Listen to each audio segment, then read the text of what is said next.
right. We are live, people. What is good? What is good in the hood? Or I should say YouTube hood.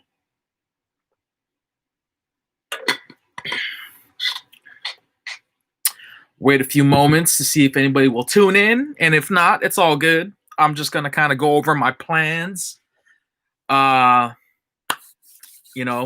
just kind of go through what I said I was going to be going through on my other social media outlets. I look crazy right now, huh? Look at that. Yes, I'm a little crazy right now, but I'm always kind of crazy, right? Let's be real. Let's see. Okay, mic is working. Microphone seems to be working fine. I should go live more often, guys. I don't know why I don't go live more often. It's so much easier to go live than to like make a video and edit everything and whatnot. Let me type in a description on this video real quick. Feel free to looks kind of warm in here, to chat, guys, if you guys want to chime in. Turn this on.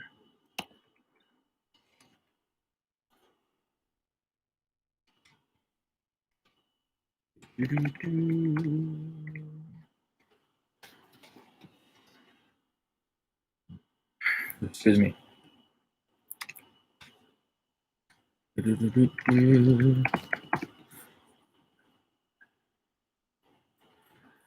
How's everybody doing? I see that there's 3 people in here that are tuning in right now. Feel free to use the live chat on your right screen if you're using a desktop or laptop. I could even type something. Boom, there you go. So it works. I can obviously type something. Hopefully you guys can chime in as well. I look mad crazy, right? Look at this. I'm wearing a Sharks jersey and I'm rocking this like crazy bear hat that I got from California Adventure a few years ago. I love this thing. This thing keeps me so warm during the wintertime. This is like the perfect time to stay warm right now. Because you know what I'm saying? Gotta rock. This should be like warm with like a Bruins jersey, you know what I'm saying? But hey, keeps my head warm. All right, people are starting to comment. King Leonidas, what is good, bro? Happy early New Year's Eve to you. I hope you and your family are doing well. I know we talked yesterday about some YouTube stuff, so always a pleasure to talk to you, bro. Especially when it comes, when it comes to YouTube and like creativity of jerseys and whatnot. Braden Benista, did I pronounce that properly? If I butchered your last name, I'm so sorry. But what's good? What is up? Butthead, go Caps, go Sharks all day for me. You know what I'm saying? But yo, that's the team that I rep till the day I die. POB One Fool, what is good, bro?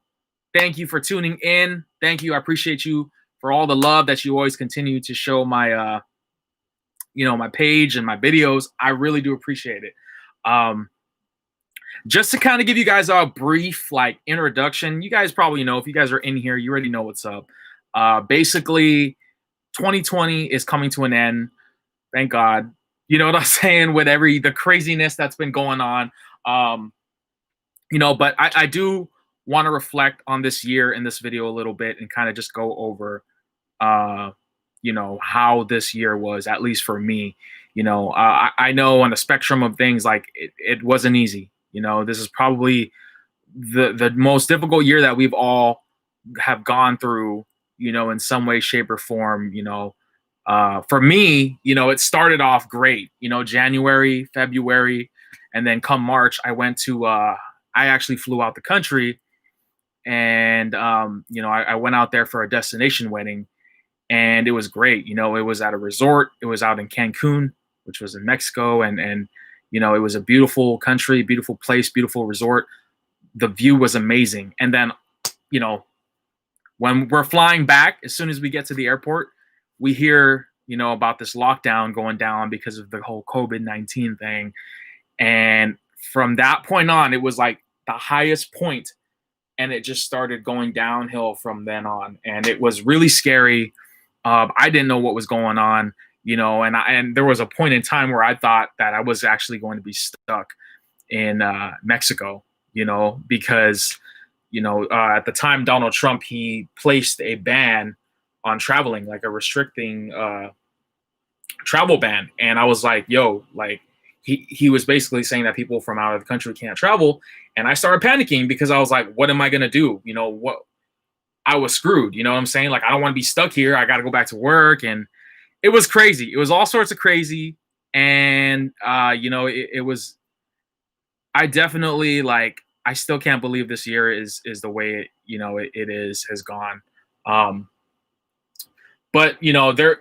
I don't want like the negativity to just shroud this entire year, because although there was a lot of crazy stuff going on, excuse me, throughout this year, there was a lot of good stuff that happened out of it too. So obviously, one of them is really just getting back in the Jersey game on YouTube and just kind of going over my content and making new and revised content for you guys. So first and foremost, I just want to say that I'm very humbled and grateful that I have a lot of subscribers and people that love and enjoy the content that I put out, on my channel for you guys, because I kind of took a different approach on how to do my YouTube videos. Like my style was kind of changing a little bit now that I bought a new camera, and just had like a little more structure with my videos.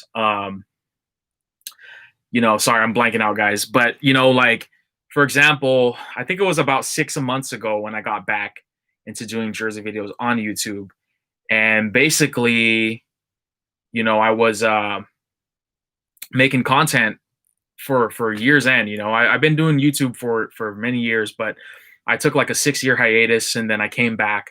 Then I started getting into like sneakers, started doing like toys and stuff strictly on my YouTube, and it was just not it was good, but it wasn't like something that was very noticeable to a lot of people and viewers, because I think a lot of it has to do with just the oversaturation of a lot of good sneaker content creators on YouTube and social media. I'm not knocking anybody, because there are a lot of great people on YouTube that do a lot of great sneaker reviews, and that's like their go-to sneaker people to watch. So for me to just kind of get into it and then just start putting content out there, it didn't really have a wave. Like the wave wasn't as high as it was, when I first started doing YouTube. But the Jersey thing, that was something that I started doing in the beginning of YouTube, and that was like back in 2000, and like I want to say like 2007, 2008ish is when I first did like my first Jersey video ever. It is still on my YouTube, guys. So if you go back and you look at like some of my oldest videos that I put out, you will see a lot of crazy content that I used to put out with my jerseys. And it was like, I was so damn nervous on camera. Like, I kid you not. Go check that out. If you see the video, you're going to be like, yo, this can't be the same guy. Yeah, it was. But I'm very proud of it. I never deleted those videos because I was very proud of what I put out at that time. And I'm still proud of it. I mean, it made me who I am today. But that just going back to like what I was saying, like the Jersey game on YouTube has always been, in my opinion, a small circle, which is not a bad thing at all. I think that has been, an advantage for me because there wasn't many people doing it at that time. You know what I'm saying? Like when I was doing it, there was only a small circle that I can recall. And then now it's crazy because there's a lot of people now that I see on YouTube that make Jersey videos, and they're getting like 30,000, 50,000 views. And these people got like 300,000, hundreds and thousands of followers and subscribers. And that's great. More power to them. If they earned it, they earned it. I'm not knocking nobody's hustle.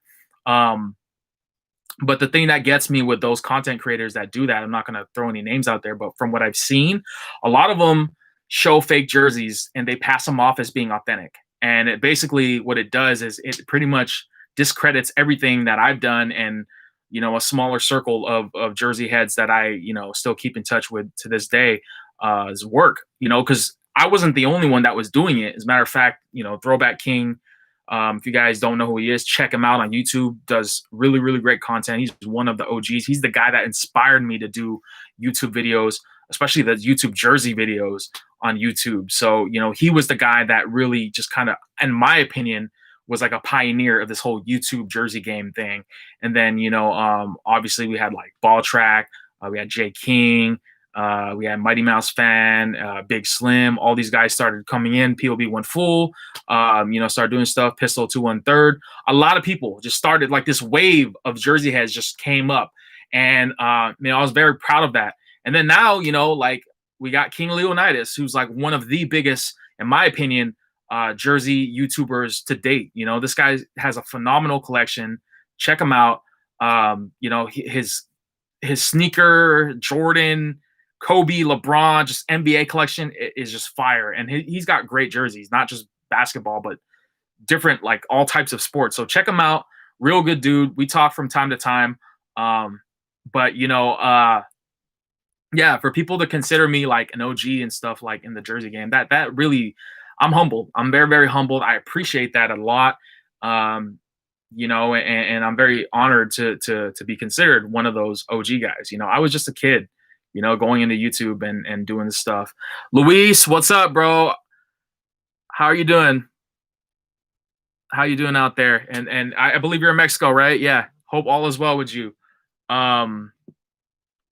But going back to everything, like my plan for YouTube. Sorry, I kind of went off in a tangent, but basically my plan for YouTube is for 2021 is to continue making good content for you guys. I've had a lot of time on my hands as of late because of the pandemic. My job, fortunately, I've been able to continue being employed this entire time of 2020. Thank God, because if I didn't have a job, there would be no way for me to, like, fund this. And here's another thing, just a side note, guys. I don't get any of the stuff you see behind me, around me, for free. This is all out of my own pocket, my own dime. I'm spending my hard-earned money to buy this stuff, and I'm very, very happy that I could afford this type of stuff and still be able to have a roof over my head. You know what I'm saying? But all this stuff here is what I work for, and I take great pride in what I have, and I it's even a better incentive to send it to show it to you guys on YouTube, because it's really cool to connect with people from all around the world and just kind of share that same passion. I'm gonna silence my phone for a second, but to share that same passion with other people from around the world. All those names that I mentioned in the past, like, I've never met any of these guys. You know what I'm saying? Like, face to face, I've never met any of them. But I feel like we know each other so well because we socialize on social media. So let me read this real quick. Sorry, guys. All right. Sorry about that. But yeah, so yeah, basically, my plans for 2021 is to continue making content for you guys. God damn it, my phone keeps going off. Sorry, guys. I need to put my. How the hell do I silence my phone? It's on silent. Yeah, it keeps going off. Hold on.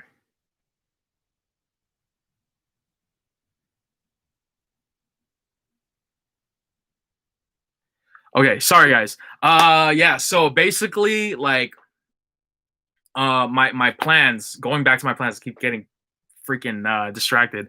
My plans for 2021 is to continue making good content for you guys, and in a timely manner. Obviously, I don't get paid to do this. I don't have enough hours of view time on my YouTube to get paid to do this. It'd be nice, if I could get that at some point in time. I think it will get to that point, But I just want to make it perfectly clear. It's not about the money for me, guys. I do this because I love this. I'm passionate about it and I enjoy every second of it while I do it. And to put out content for you guys is something that I have always strived to do, even when I did it back when I was a young teenager in my early 20s. Um, so I will continue to make content for you guys. As long as my job, stupid thing, keeps cutting me off, this texting sound. But yeah, so I want to continue making good content for you guys, and like I will do to the best of my ability with my given time. Now I do have more time. Like I said, I have more time because I'm working from home. So my job right now is basically having me work from home, and I'm usually coming on site to work like maybe once or twice a week because of COVID restrictions. It's really bad out here in California, guys. If you guys live in California, you already know what I'm talking about. But for those of you who don't, there is a lot of stay-at-home restrictions right now because of COVID-19, and it's kind of working to my benefit just because I have more time at home to film, more time to do B-roll shots, more time to review what I'm going to do next and plan out my stuff. So that's the advantage that I have right now. Now, eventually COVID is going to be gone. It's going to be the thing of the past and then things will go back to quote unquote normal. But, when that time comes, I'm already predicting my time being very limited. However, I do want to continue making good content for you guys. So, um, you might see a change of style in my upcoming future videos once COVID is a thing of the past. Whoa, just a flurry of comments came in. Let me read some of these real quick. You're welcome, King. No problem. What up, Rez? What up, Big Surge? Appreciate you, homie. Check him out. You got a dope sneaker page as well, bro. And amen. People don't realize not only do we pay for this stuff, but dedicated the time to search and find the stuff we have in our collectors. Yeah, totally. It's that's the joy of this. It's a hunt. It's a hunt, and looking at looking at these collections all over the world on YouTube and stuff, and Instagram and social media and all sorts of this social media platforms we use. It's amazing, man. Some of these guys' collections that I see have been so phenomenal. It just blows mine out the water, and I love it. I love it at the same time because it's something that really you know uh, is cool. It's cool to see like different types of collectors and collections, and showcase why they have what they have and why they collect what they collect. Very, very passionate about what they do. They share that same passion that I share. And these are a lot of great people, and I like that, because we're all like in this together. We're all trying to get a piece of that pie, so to speak. And we're all doing it in our own individual ways and special ways. And I love that. The creativity is phenomenal. And I encourage that. I encourage anybody that has a YouTube, excuse me, to go out there and make, content, whatever it is. I don't care what you do. Is if you're a collector of anything, put it on YouTube. Because I can guarantee you there's gonna be a lot, there's gonna be people, there's gonna be someone out there that will love your content. What's up, CG Bully? What's good, bro? Happy early New Year's to you, New Year's Eve. Yeah, it is really, really bad. It's crazy. It's really crazy. It is a tough year for sure. Yeah, I don't know, guys. Like, I've never, of the 33 years that I've been living, I've never witnessed anything like this before, and it's very, very alarming. And we just got to continue. We just got to continue persevering and pushing through. Thanks, man. You have any jerseys you have an eye on? Yes, there are quite a few. I'll get to that in a bit. But let me read these comments real quick. What up, Phil? Thank you for tuning in.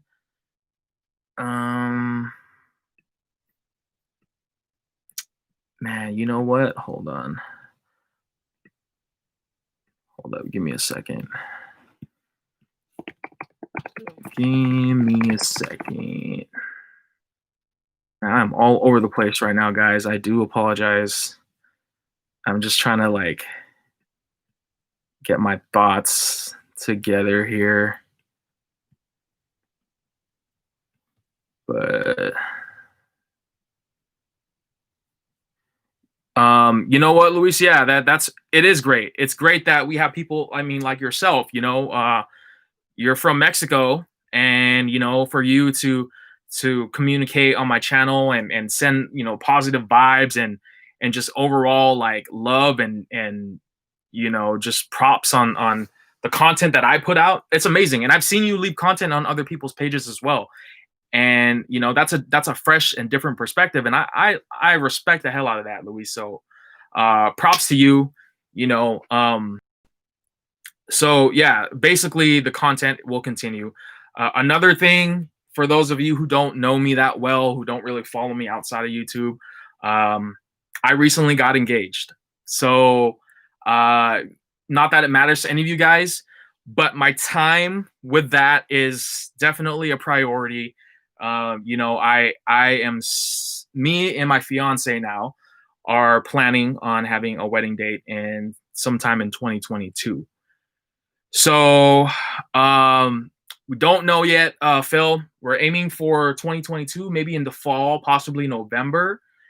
We both agreed that we don't want to have any type of wedding that involves COVID restrictions. So we want COVID to be gone. We want that to be eliminated, as much as possible. And we don't want anybody's safety to be in jeopardy. So, with that being said, what that means, I mean, for me and my fiance, is we got to plan. So in order to plan, we got to book venues. In order to book venues, you need money. So obviously, my purchasing will be definitely put to the test. Now, I'm not saying that I'm not going to buy anything, because I'm definitely still going to be buying stuff from now until my wedding day. However, it will be slowed down a significant amount. I'm just being real with you guys.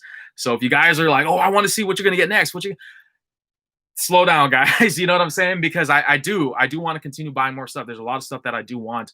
However, I got to be very mindful, just because I'm an adult. I gotta prepare, and my fiance would kill me if I continued buying stuff and not having any money put aside for the wedding. You know what I mean? So Street Fighter theme or DBZ? I don't think any. I don't think any, Phil. My girl or a fiance would kill me. But yeah, because of the wedding, I'm definitely going to be slowing down in my collecting, and but not to fear. I have a ton of content and items around me, and that haven't been shown yet to you guys on YouTube. So I definitely will have plenty of content to keep me busy from the upcoming 2021 and even possibly 2022. So I really want you guys to just understand that if I don't post any new pickups as much in 2021, don't think of it as me leaving the game or anything like that. It's just I got to be responsible, so I won't be able to buy as much, unfortunately, unless I win the lotto. I mean, shit, if I win the lotto, then I'm gonna be buying and splurging all day, every day. You hear me? So real money, YouTube. Yeah, no, I mean, there's no date yet, you know what I mean? But we have a time frame. So once I get the details, I'll let you guys know. Hopefully by next year we get back to normal. Because if my Falcons stay in last place, they come to Levi's to play your Niners, so I could go. Oh, definitely, it'd be dope. I definitely want to go to another Niners game too, man. I mean, yeah, we have sports again, but going to the game and feeding off that energy, that's something else. You know what I mean? So I definitely will take you up on that offer, Big Surge. So yeah, that is another thing. Also, with the wedding coming, in a couple years, I'm trying to lose some weight. So I've been getting comments from time to time from some haters and people, whoever, that are pointing out, oh, what happened? You gained so much weight, blah, blah, blah. Yeah, I know I gained weight. I mean, that's just life, it happens, but on my wedding day, I want to look as fly as I could. Obviously, I want to be able to fit in a tux with no problems. I don't want to have to worry about ripping something, a seam or whatever, because I'm too damn big or too damn fat in certain places. So I'm going to be Working out significantly from now until my wedding day. So you might notice a significant change on your boys' outfits. You know, my jerseys might run a little more loose. You know, you might see some jerseys just kind of hanging low. You know, you won't see my double chin as much. No, just playing. But yeah, you know, I'm going to be getting into shape. I'm going to be doing really strict. You know, I gotta get I gotta get lean and mean again, So I thought about doing a video or I should say like a segment on my YouTube just to be, it's outside, the Jersey thing, but I thought about doing like a YouTube segment of kind of like documenting my weight loss journey, because that'd be cool, that'd be cool to inspire someone, or anybody really, to lose weight and to see that it is possible. Because I'm going to give you guys a little information about me. Growing up as a kid, I was never skinny. I was always overweight. I was always that kid that was picked last in sports because I was so overweight and I couldn't keep up with everyone else. It's the truth, and I'm not asking for a pity party or anything like that. But the truth, the fact of the matter was, I was fat. I was a fat kid. Never really was athletic. Not until later, I would say like after high school, I actually lost a lot of weight. Believe it or not, guys, the skinniest that I ever was. So first things first, the biggest that I ever was 300 and about 30 pounds, like 330 to, I think I want to say like 330 to 340. That was probably my biggest. However, when I lost all that weight, I dropped down to pretty much 140. That was my skinniest at the time. And if you look at my YouTube videos, when I first started, you will see how skinny I was. A lot of people thought I was sick. They thought I was like anorexic. I wasn't anorexic. I was just very skinny because I burned all that weight. And I did it all natural, guys. I did it basically from dieting, from exercising, from running, jogging, cardio, whatever. So, I'm kind of in between right now. I'm not like super heavy, but I'm not super skinny. I'm kind of in between both, but I definitely need to shed some pounds. Sorry guys, I don't mean to talk about my weight in this entire live. I really don't want to bore you, but I'm trying to tell you this just to kind of give you guys context of where I'm coming from with this. But it's one of those things where like I was just motivated to lose so much weight, and I did it all on my own. I didn't have any help. I didn't like hire a personal trainer or nothing like that. It was just basically just jogging and dieting. And that's pretty much how I lost the weight. That's how I was able to shed the pounds. And, I lost all that weight, and, basically I hit my goal, and I was like, okay, I'm comfortable now. So what am I going to do? So, I mean, I had all the time in the world. I was single, I had no job at that time. I was going to school. So all I really had time to do was work out and play video games and film and all that. So I lost all that weight. And then I got my job, obviously I started working a full-time job. At one point I was working 3 jobs, excuse me. And, yeah, it just got really difficult, like to balance everything.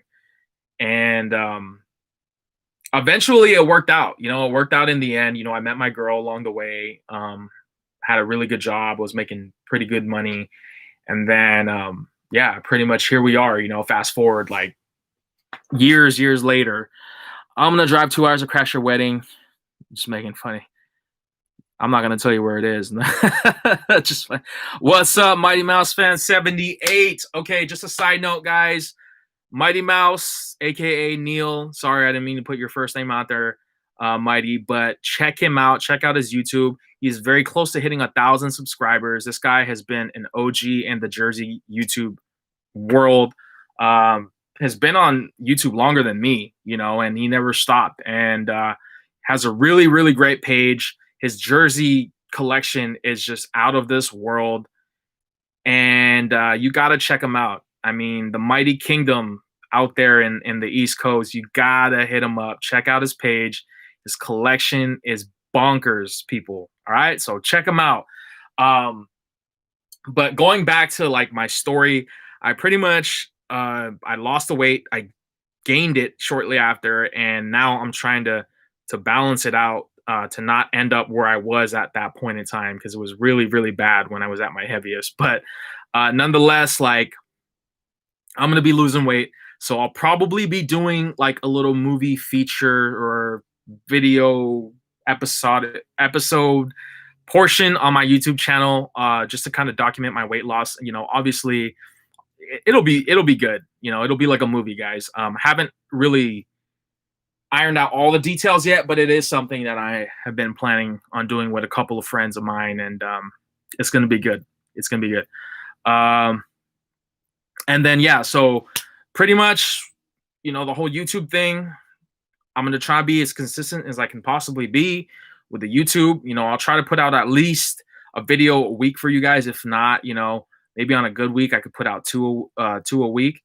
But you know, I definitely will try to post at least one video a week if I can. Then if I miss a week, then I'll try to make it up for the next week, just so I can stay consistent, guys. Because I do want to keep in touch with you guys with my YouTube channel. I don't want to disappear like I did, you know, and when everybody thought I died or something, you know, or I got stranded on an island, you know, none of that is going to happen. You know, as long as I'm still breathing and living and able to do this, I will continue to do this for as long as I possibly can. But consistency will be my goal for 2021. You know, I still want to continue buying and showcasing stuff for you guys 2021. However, like I said, the whole wedding thing, me being engaged and having a wedding very soon is going to possibly most likely put a halt on my collecting pickups like frequently. And yeah, just the weight loss thing, you know, just having a clear mind of what I want to achieve, you know, and I'm marking my calendars from this day on. You know, once January 1st hits of 2021, it's go time. You know, like I'm gonna be revving it up. So just another FYI, too, guys. I do already have some plans for 2021 that are going to be happening. So one of them, I will give you guys a sneak peek on what that is. But I'm going to be featured on a website, guys, from a local brand out here in San Jose. For those of you who don't know the brand, it's called Recognize Royalty. They are a Black business owned brand out here in the Bay. And the CEO of the brand reached out to me, and she was real cool about it. You know, she was telling me that she wanted to interview me, and basically just kind of get my thoughts and know more about my channel. And basically, she's going to publicize an article about me, and it's going to be posted on their website. So I'm really, really stoked for that. That's going to be happening sometime the first week of January. I'm very excited for that. And as soon as I post and see the, you know, the link to that article, I'll share it on my YouTube and other social media platforms so you guys can check it out. So that's really big for me. Another project that I have for next year that for my YouTube that I want to continue, or that I want to do, is different segments of what I'm doing right now. So obviously the welcome to the Bay segments have been really, really big for me, you know, just because I'm from the Bay Area and I feature like a Bay Area thing.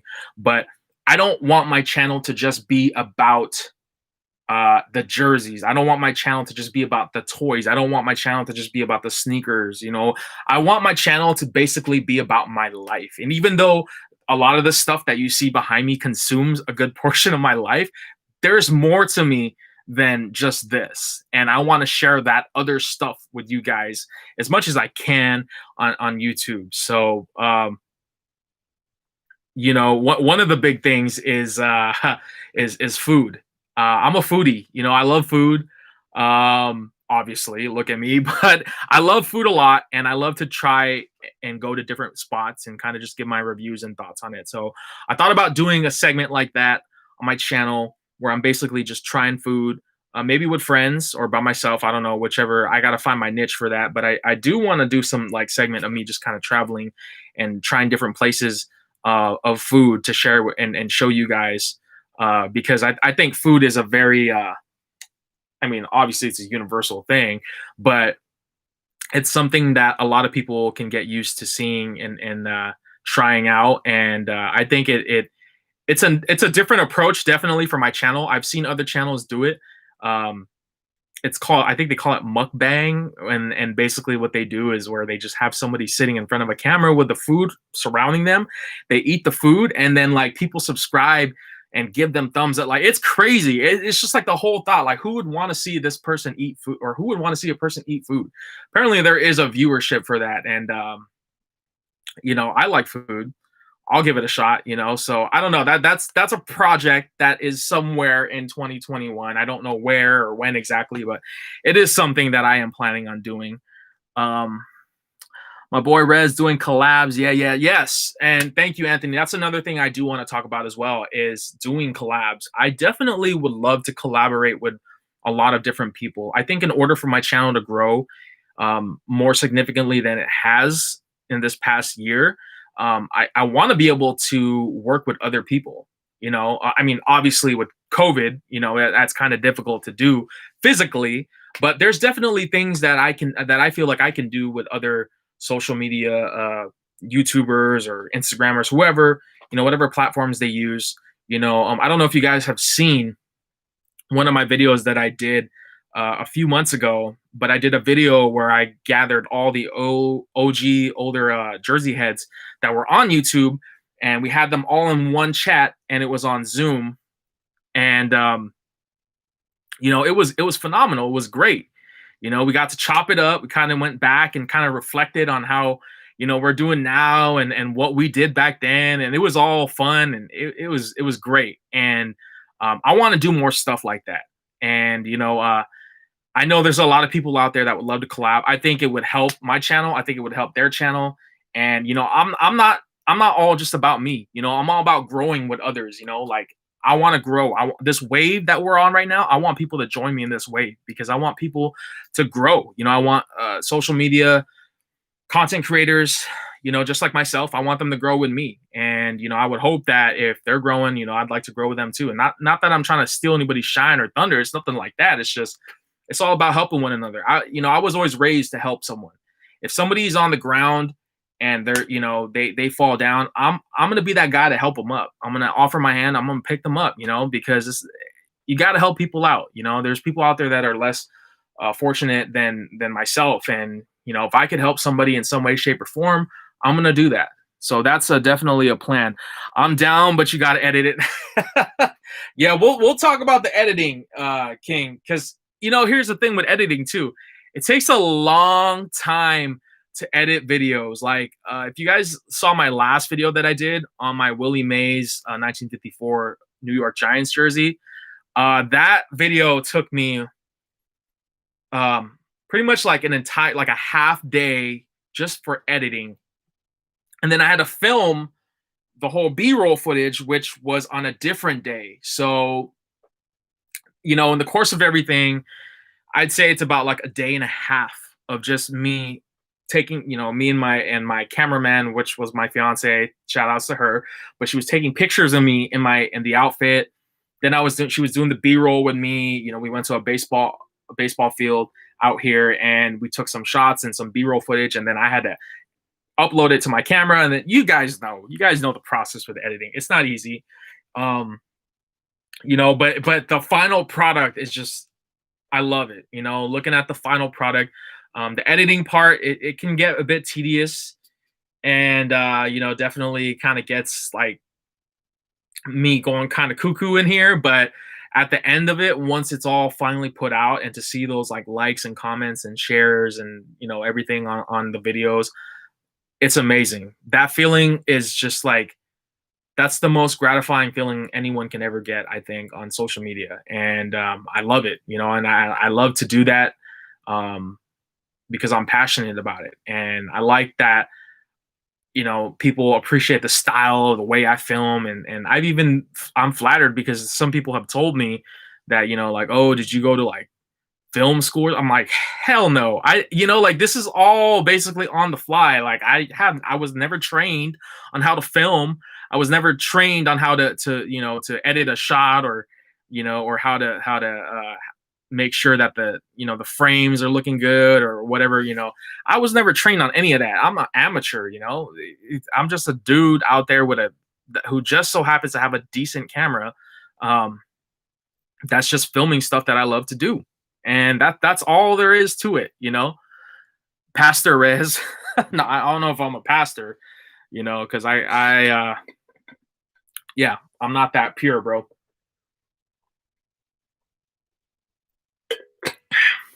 I'd be down, yeah, for sure. Definitely. I definitely want to collaborate with other fellow YouTubers on here, and kind of just get people to grow with me, and also just kind of share my spotlight with you guys, and vice versa. I would hope the same. You know, um, I did have another goal in mind that I wanted to do. However, I don't think that is going to be happening in 2021 just yet. So I might save that for the next year. So I know I'm planning really, really, really far ahead, guys. But oh yeah, bro, for my vids, I do it all on one take, real talk. Yeah, no, and you know what? There's nothing wrong with that. Like there's nothing wrong with filming with you doing it in one take. There really isn't. I mean, the editing, eh, that's all extra stuff. Here's the thing, too, guys. What I've noticed, um, a lot of people have different tastes and viewership. Like some people want to see a video that is as short as possible. Let me grab a jersey real quick, and I'll just show you what I'm talking about. But basically, like, I am going to use my Willie Mays jersey again as an example, just because it's the closest thing to me right now. But like, for example, people, this is what they're gonna want to see when they. Some people would want to see this when they do a video. Getting in mode. Hey, what's up, guys? I'm your guy so and so, and today I'm gonna share with you guys this dope jersey I got in my collection. It is a Willie Mays 1954. As you can see, the jersey is made of wool. There is the front. You see the Giants logo right there. On the back of the jersey, you have Willie Mays' number 24 right there. Beautiful jersey. You have the jock tag from Mitchell and Ness right there. And then you have the 1954 Willie Mays. And then you have the neck tag, guys. This jersey retailed for $325. Okay, guys, that's pretty much it. So that's what like basically people love to see. There's people out there, and I'm gonna put this down for a second, but like there's people out there who get just as much views as me, if not more, by doing it like that. You know what I'm saying? And there's nothing wrong with doing that, because some people, they just want to see what the video is, what you're showing. They don't want to have to deal with all the edits, and they don't want to see all the cuts and all the the B-roll. They just want to see what you have. And they just want to see, let me see the front, let me see the back, and the neck tag, the jock tag, and then that's it. Those are like the minimalist viewers, which there's nothing wrong with that, but that's just their style. That's what they want to see. That's why they have a YouTube channel, and that's perfectly fine. And you know what? Here's the thing. Here's my approach on that. Again, there's nothing wrong with the way, if you filmed it like that, or if you have it in one take, there's nothing wrong with that. But for me personally, I want to be different, because I did videos like that in the beginning. If you watch my older YouTube videos, you can see that I did my style was very simplistic. I'd have music playing in the background, basically with my old stereo. I'd be talking in front of the camera like this. What's up, guys? It's your guy Josh. And then basically I would grab the jerseys, and then I'd show you the jersey. I show you the front, show you the back, the jock tag, la la la. Turn around, put it down, go on to the next jersey, show you that jersey, front and back, la la la. Boom, that is number 2. Number 3, blah, blah. And the next thing you know, I'm showing like 10 jerseys per video. And then basically after that, I'm done.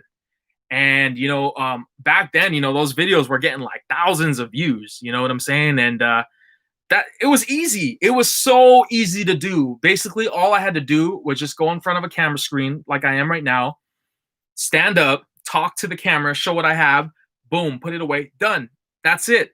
And the rest is history, So I want to be different, like I feel like, let me read this comment real quick. That's what separates you from everyone else. Watching your videos, that takes skill. It's like watching a mini movie. And you know what, King? I really do appreciate that because that was my goal from the beginning when I got back into this. I wanted people to know, like, yo, this guy, he's doing what other people are doing, but he's doing it differently. And that's the approach that I took when getting back into the Jersey game on YouTube. Um, and again, I'm not saying I'm better than anybody else. It's just I want to be different on how to do it because I don't want to be just like a number. I don't want to be like, oh, he's just that Jersey guy on YouTube from the Bay. Like, I don't want to just be known as that guy.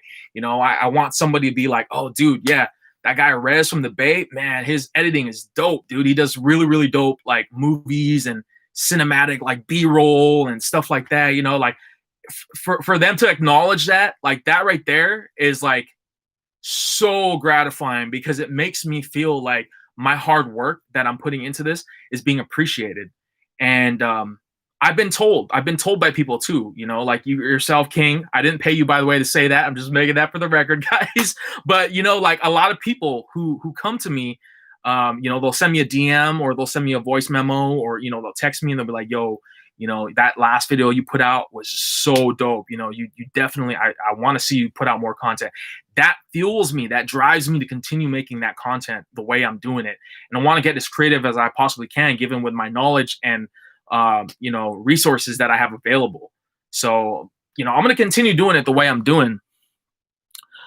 I have no editing skills. Yeah, no, you do. You do, Mighty. I mean, hell, that one video you did with Slim, I forget what it was. That was pretty dope. I liked it. I liked it a lot.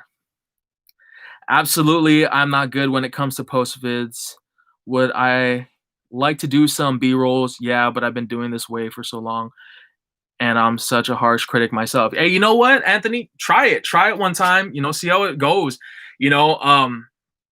If you look at some of my other videos that I did before, when I got my camera, it wasn't like it wasn't one of those things that was like, what, like, oh, this is wrong. I did it wrong.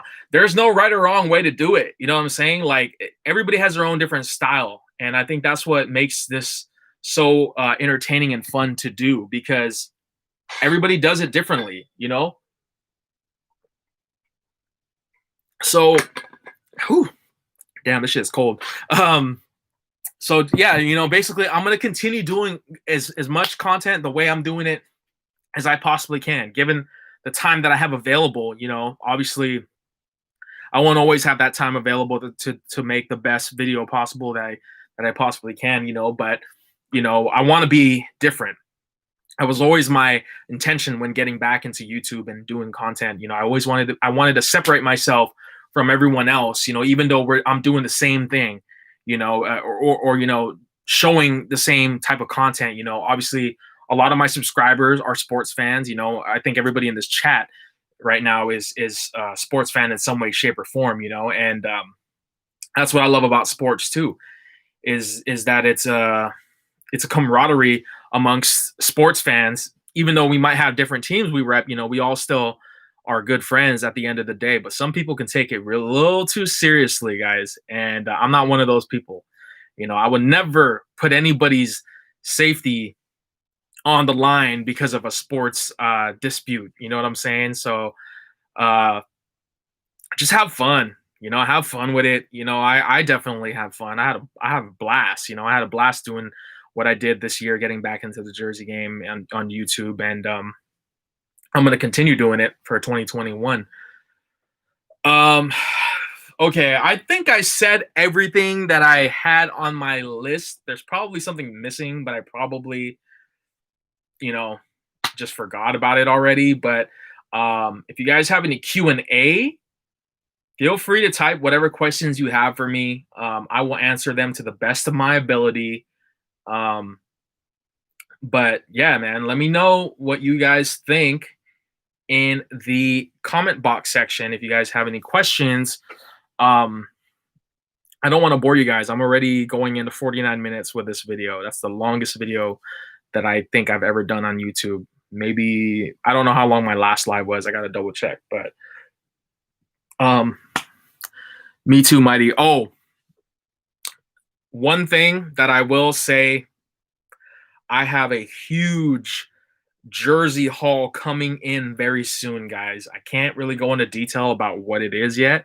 Some of you guys might know who I'm talking about, but I have a huge transaction that is pending right now with a fellow jersey head on YouTube that will be coming my way very soon. Now, I'm not going to go into too much detail about that, but I can guarantee you when it comes in, I will do a review on those epic jerseys that are coming in. So you already know.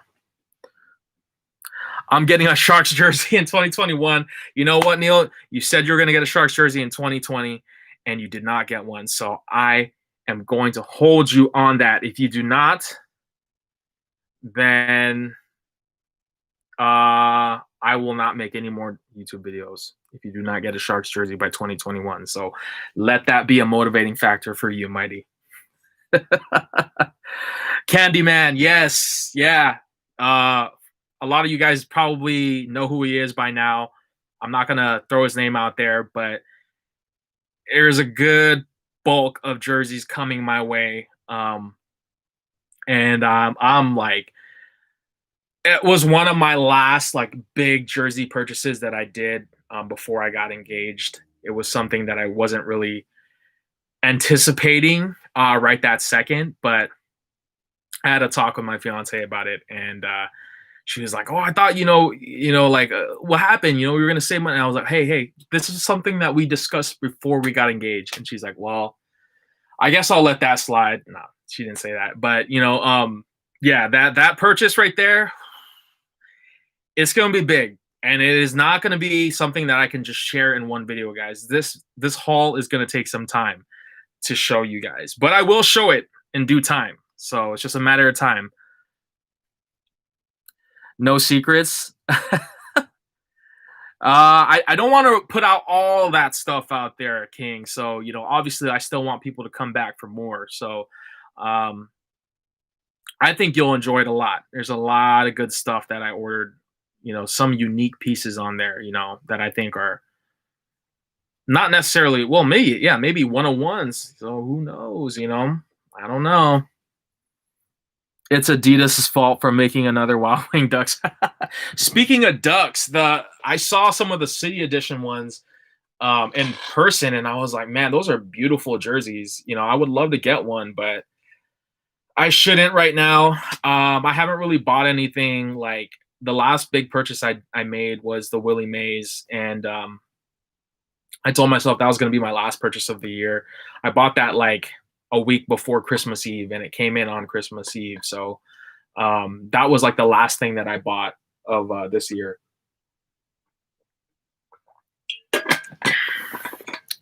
I'm still waiting for my Candyman haul. Yeah, I'm waiting for it too. I don't know when exactly it'll be here. I'm assuming it, based on what the Candyman said. I think he said it was January. So that's like a couple days away, so I will have my hands tied. I can guarantee you once those come in, and it's going to be very, very special for sure.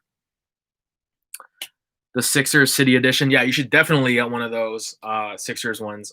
I do want to get the I was thinking about getting another Golden State Warriors City Edition jersey, but I might get a Swingman just so I can kind of compare and contrast. If I could find it for dirt cheap, because I saw Nike, they were getting a Draymond Green one, and I was like, oh, that's pretty dope, and I would love to get one of those. I don't know if they made an authentic in that. I don't think they did for the City Edition Draymond, but I would like to get a Swingman possibly in that. And then I also would probably want to get a Giannis Bucks jersey. I'm not even going to say his last name. I don't want to butcher his name. That guy's, I don't even know how to pronounce his last name. So, but Giannis from the Bucks, I do want to get his, the Greek Freak. I want to get his one of his Bucks jerseys just to have, because that guy, phenomenal player. Early January, they hit the stores, I think. Are you talking about the Draymond City Edition, or are you talking about the Sixers City Edition, Mighty? Yeah, so since we're on the topic of jerseys, why don't I just kind of go over just some jerseys that are on my list? The Sixers. Okay, yeah, that's cool. And yeah, you definitely got to get that. But some jerseys that I do want to get on my list.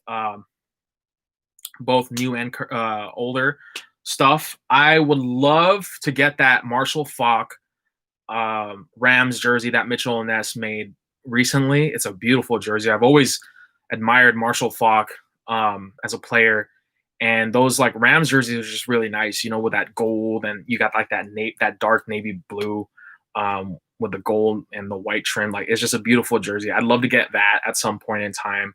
Um, I want to get a LaDainian Tomlinson collection going. I want to get his Chargers jerseys, but they're so freaking hard to find, like in my size, and a lot of them that pop up are fakes on eBay. You know, so I just got to be able to get pointed to the right direction. For those of you who don't know, I like size 50s for Reebok Authentics for the football jerseys.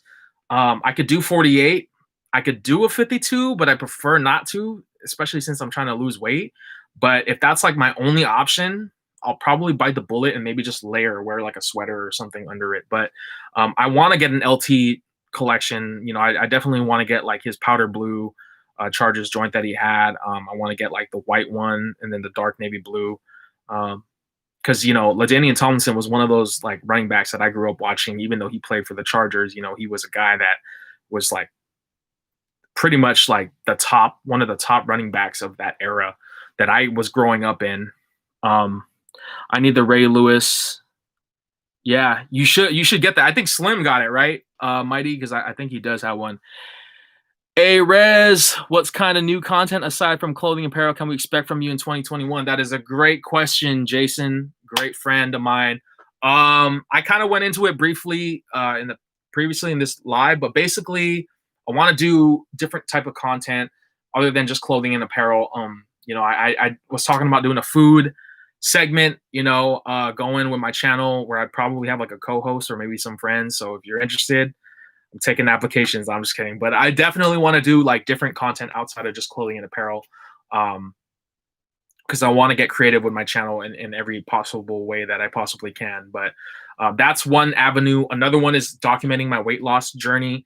I do want to put that on my YouTube and document that. And then also, I want to do more vlogging. You know, like I know obviously right now traveling is very restrictive because of COVID, but I would definitely, one of my things on my bucket list is to travel the world and document that with my camera. And doing that and just kind of seeing different sites of the world. You know, now that I'm talking about traveling, one particular person that comes to mind is A-Rock. So for those of you who don't know, A-Rock was also a Jersey head. He is a Jersey head, basically, that was one of the OGs that did Jersey videos with me and some other guys on here. But he does a lot of traveling now, traveling videos as well. And I think he has a travel channel, which is credited on one of my videos. But he travels the world and he documents it, and that's kind of something that I want to do at some point in time as well. So those are just some things that I have in mind, and you know, I do want to do like a lot of more like just funnier videos. You know, like I did a couple of things like the Travis Scott McDonald's thing, the Popeye's chicken sandwich, you know, something like that, you know, just to kind of get a couple of laughs and chuckles and stuff. Something different, but it's something fresh. So yeah, you can definitely expect more different types of content on my YouTube moving forward for 2021. But the most important thing is consistency. You will always continue to see me on my YouTube channel for as long as I am still standing on God's green earth. You feel me? So that's my goal. That's the type of content we can expect. LT is my second favorite running back. Who's your first, King? Is it Barry Sanders? I'm assuming it's Barry, right? Yeah, he only got 52 they had. Damn. Yeah, you know, that's a dope jersey. I haven't seen that on their website. So, you know, I would love to get that. You know, I got to start a Ray Lewis collection myself. So, you know, I would love to have that to the collection. Haven't seen it here. I don't know if that's like a flagship store exclusive or something, but that's a dope jersey for sure. Cali Junket. That's right. Cali Junket is A-Rock's new travel page. Check him out. He does phenomenal work. And, you know, he's a good friend of mine. He is also a fellow Baydestrian. He stays out in the Bay as well. So, you know, it's crazy. I've never even met him, and we both live in the Bay. So I that's something I got to get off my bucket list for sure, is to meet A Rock and maybe do a video with that guy. So that'd be super dope. You need to do a Popeyes one with Slim. I'd love to do that. I'd love to get to have Slim and other fellow Jersey heads, like, doing videos of me and stuff like that. That's one of the things. That's another thing too on my bucket list, is to travel to the East Coast, because I've never been to the East Coast, guys. I'd love to go to New York. That's one of the cities that I'd love to go to. Um, Chicago, Philly.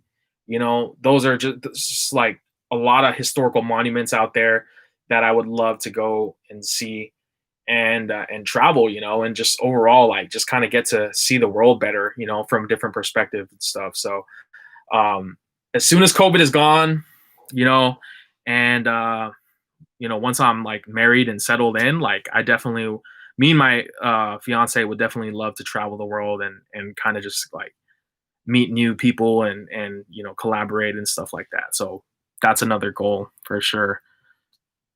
Barry, yeah, no, Barry Sanders, phenomenal running back, man. I mean, like, I saw a lot of his stuff, like, his highlights and everything, and he was one of those players when I was a kid, like, he was like, his name was always thrown out there, and it wasn't until I was in high school when I really got to appreciate, like, what he did for the game. And it's a damn shame that he didn't get the help that he needed when he was in freaking Detroit, man. It's a shame, because he was one of the best for sure. But I gotta say though, King, my running back of all time for me is Frank Gore, hands down. That's my guy. That's the guy that I grew up watching. That's the guy I'm gonna be rolling with till the end of time. You know what I mean? Like, that's always gonna be my guy. I wish that he would come back and retire as a Niner. He might not win a ring if he comes back, but just to finish his career out in San Francisco, I think is only fitting to do. Mukbang Generation Live 2021. That's right. That's right. Speaking of, we got to do that video, Jonathan, because we were talking about this. So that is definitely something that is in the works. But yeah, so like with the jerseys, I do want to get like a LaDainian Tomlinson collection starting. I'd love to get a Bulls collection, just because, the Bulls in the 90s were like a fairy, it's basically a Cinderella story. You know what I'm saying? Like, the whole, I don't even have to go into details with the Bulls. You know what I'm saying? Like, it speaks for itself. That organization at that time spoke for itself. So I do want to get a Bulls collection going. In terms of like other jerseys, there are a few others, but I'm like drawing a blank right now. I want to get a Pistol Pete collection started again. That's going to be something that's really tough. Mighty, I know you have a phenomenal Pistol Pete collection. And Pistol Pete was always one of my favorite players that I unfortunately wasn't able to watch, when he was still around, but just to look back at his career and the things that he did for the game of basketball, like both on and off court, it was very interesting to me, because I felt like he was living during a time where he was ahead of his time. I felt like, yo, what up, Throwback King? What's good, bro? What's good? But Pistol Pete was always one of those guys that I was just so fascinated with. I read his book, and like, just to see his like whole life, like how he was brought up and how he played, his style of gameplay on playing basketball, and then when he died, and it was just very fascinating to me. And I wish that Mitchell and Ness would make his stuff again in like authentics. But his stuff is really hard to find. You could find them because they show up on eBay from time to time, but it's not going to be easy, and that's going to be a challenge for sure, trying to get his jerseys. I had a few of his pieces back in the day, and I regret so much getting rid of a lot of them, because the reason why I got rid of them was because some of them were just too big, and also like I was trying to kind of just declutter a lot of stuff, as I have all this crap behind me right now. But I had his All-Star jersey. I had his number 44, which the Jazz one that said pistol on the back. You know, I had a couple of his jerseys. I believe I had the Hawks one too, with like the red and the pinstripes on the side. Um, and I got rid of all of them, and I was so mad that I got rid of them because now they're like nearly impossible to find. Um, Wolf hat or bear? This is a bear hat that I bought years ago. Hair's all messed up at California Adventure, which was in Disneyland out here in California. So basically, I love this hat. I ever since I bought it, I always wear it around this time of the year when it gets so cold. It keeps my head so warm, and I love it. I love it. I would like to get a wolf hat too, Mighty, because I like wolves, man. Just like you. You know, I know you love foxes and wolves. I like wolves too, but the bear. I feel like the bear and the moose are like, man, the interesting creatures. Interesting creatures. I'll save that conversation for another day. But Songbird Lex, hello. What is up, my fiance? For those of you who don't know, my fiance, Songbird Lex, is in the chat room, guys. Feel free to say hello. Yeah, she is a jazz musician, a jazz singer. Check her out. Does really, really great work. She is part of a band, guys, called the Retro Notes. Go check them out. And maybe subscribe to them on Instagram and social media. So, hello, chat room. I need a wolf and fox hat. Are you looking for it like this style, Neil? Like for like a wolf and a fox hat? Because I think I saw a fox one like this. I don't remember where I saw it. I think this was like back in the pier in San Francisco. They had like a couple like animal hats like this. Obviously, it wasn't real animal fur, but they had stuff like this. And I was like, oh man, I would love to get those too. But I was like, I don't want to get too caught up and too crazy with these types of things. So I passed on it. But oh man, guys, where am I going? I'm like talking all over the place right now. Oh yeah, so the jerseys. So basically, yeah, LaDainian Tomlinson. I definitely would like to get some Barry Sanders jerseys as well, more Barry Sanders jerseys, and then also the Pistol Pete collection. I would love to have some of those. The Bulls collection. I would like to get that started, and you know, a lot of the jerseys I have like that I already want. You know, I got most of the ones I wanted already. Another just like not specifically, but like just era of jerseys that I do want to get that I focus my attention on are like the 2000s era. You know, that era for me was like the highlight of me getting into sports and like being a sports fan. So, you know, obviously like that era, like a lot of players that played in that era are players that I want to focus my collection around. Because I got to see them play, you know. So that was something on my list for sure. And hopefully I could find some of those gems in 2021. When I think of the bear hat, it reminds me of Killer Instinct Chief Thunder. Why? Was he wearing a bear hat? I couldn't remember. I thought he had like a mohawk. I thought it was like a mohawk that he had. But yeah, so that is pretty much it. Oh yeah, another thing, like my sneaker collection too. So,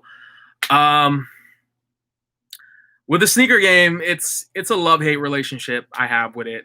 It's one of those things where it's like I love sneakers. I'm always gonna love sneakers, but it's not something that I could really afford consistently with all the surrounding hype. You know, like it's crazy. I don't want to go into too much like depth with the whole sneaker game right now, but if you're a sneakerhead, you know what I'm talking about. If you're into like Jordans and, you know, all that hype shit, you know, that's out there, excuse my language. But if you're into like sneakers and, you know, like Jordans and Yeezys and all that stuff, there's a lot of shit that you got to understand about that. there's a lot of resale involved with it. There's a lot of backdooring with pairs. There's a lot of like BS revolving around it, and I don't like it because of the hype. I like it because I liked it. I just like it in general. You know what I'm saying? So, um, it's almost impossible to buy a sneaker for retail right now. And I know you guys who are probably not really into sneakers are like, well, why don't you just buy it like as soon as it comes out? It's not that easy. As a matter of fact, like the sneakers that come out, those like the morning of, like as soon as it drops, it's sold out. And Neil, I know you can attest for this because you are part of the hat community, and I know you've mentioned about like Hat Club and how fast those hats sell out. Well, kind of put the sneakers in perspective, it's like that, like the hat thing, like, amplified by like 100%. You know what I'm saying? So it's one of those things where it's like it's frustrating.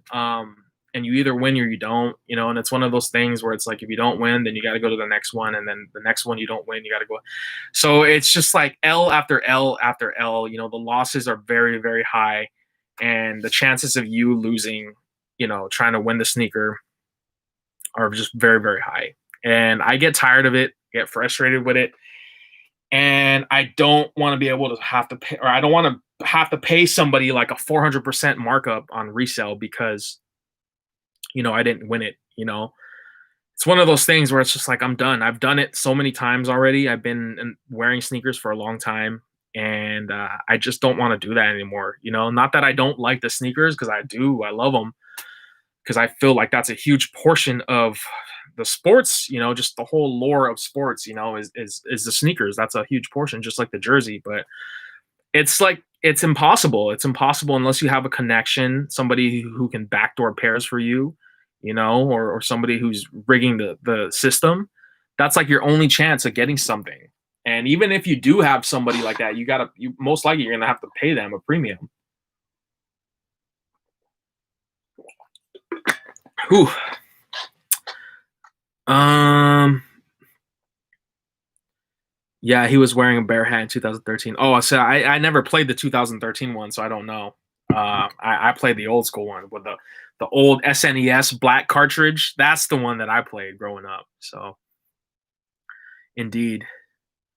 Yeah, no, the sneaker game is messed up. I love it. I love it, but I hate it at the same time. I think the last pair of sneakers that I bought were the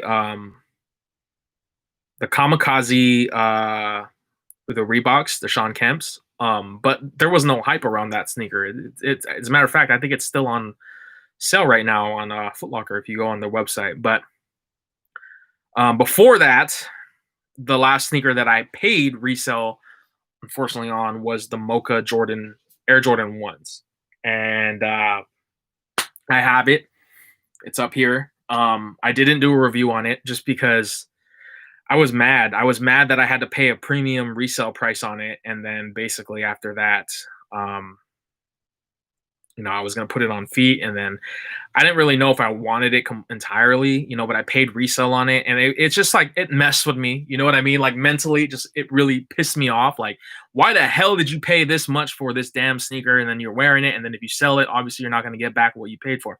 It's just this constant battle that I'm going through in my head, and I hate to think like that, but it just like the system, the way it's designed, is just really, really fucks with your brain. I'm sorry to say it, but it really does. And it again, it's one of those things. I know. I mean, there's a lot of sneakers coming out, that came out this year. Fire pieces, I think. A lot of the Dunks are back. The SBs are back, and Dunks and SBs were my thing. They were something that I grew up wearing. For a large portion of my youth, and I still love the Dunks and SBs to this day. But excuse me, unfortunately, the prices are astronomical. Like they're out of this world. $100 retail Nike Dunk is now reselling for like $400 to $500. So you mean to tell me that I could have got 5 of these for the price that I'm paying for year one? Like, to me, the logic doesn't make any sense. You know what I'm saying? Uh, See, here I am again, going on a rant about the shoes. Um, so it's just one of those things where it's like I don't want to keep doing that. You know what I'm saying? Like, Will I pay resale again? Yeah, probably. Most likely I will if there's a shoe that I really, really want. But do I want to keep doing that? Hell no. I don't want to continue paying resale when I could just spend that on something else that I would want. With a price for $500, you know how many jerseys I could get with $500? I'm just throwing it out there. You know, yeah, like you gotta pick your battles. And the sneaker game is a battle that I don't really want to pick. You know what I'm saying? So I have a lot of sneakers still. I'd love to showcase them on YouTube and share with you guys. But the reason why I don't really focus on my sneakers that much is just because there's so much oversaturation of it on YouTube already. And there's a lot of good content creators that are already doing sneakers, or already reviewed what I have, in their videos. And they do a phenomenal job. I'm not hating on them in any way, shape, or form. They do fantastic work.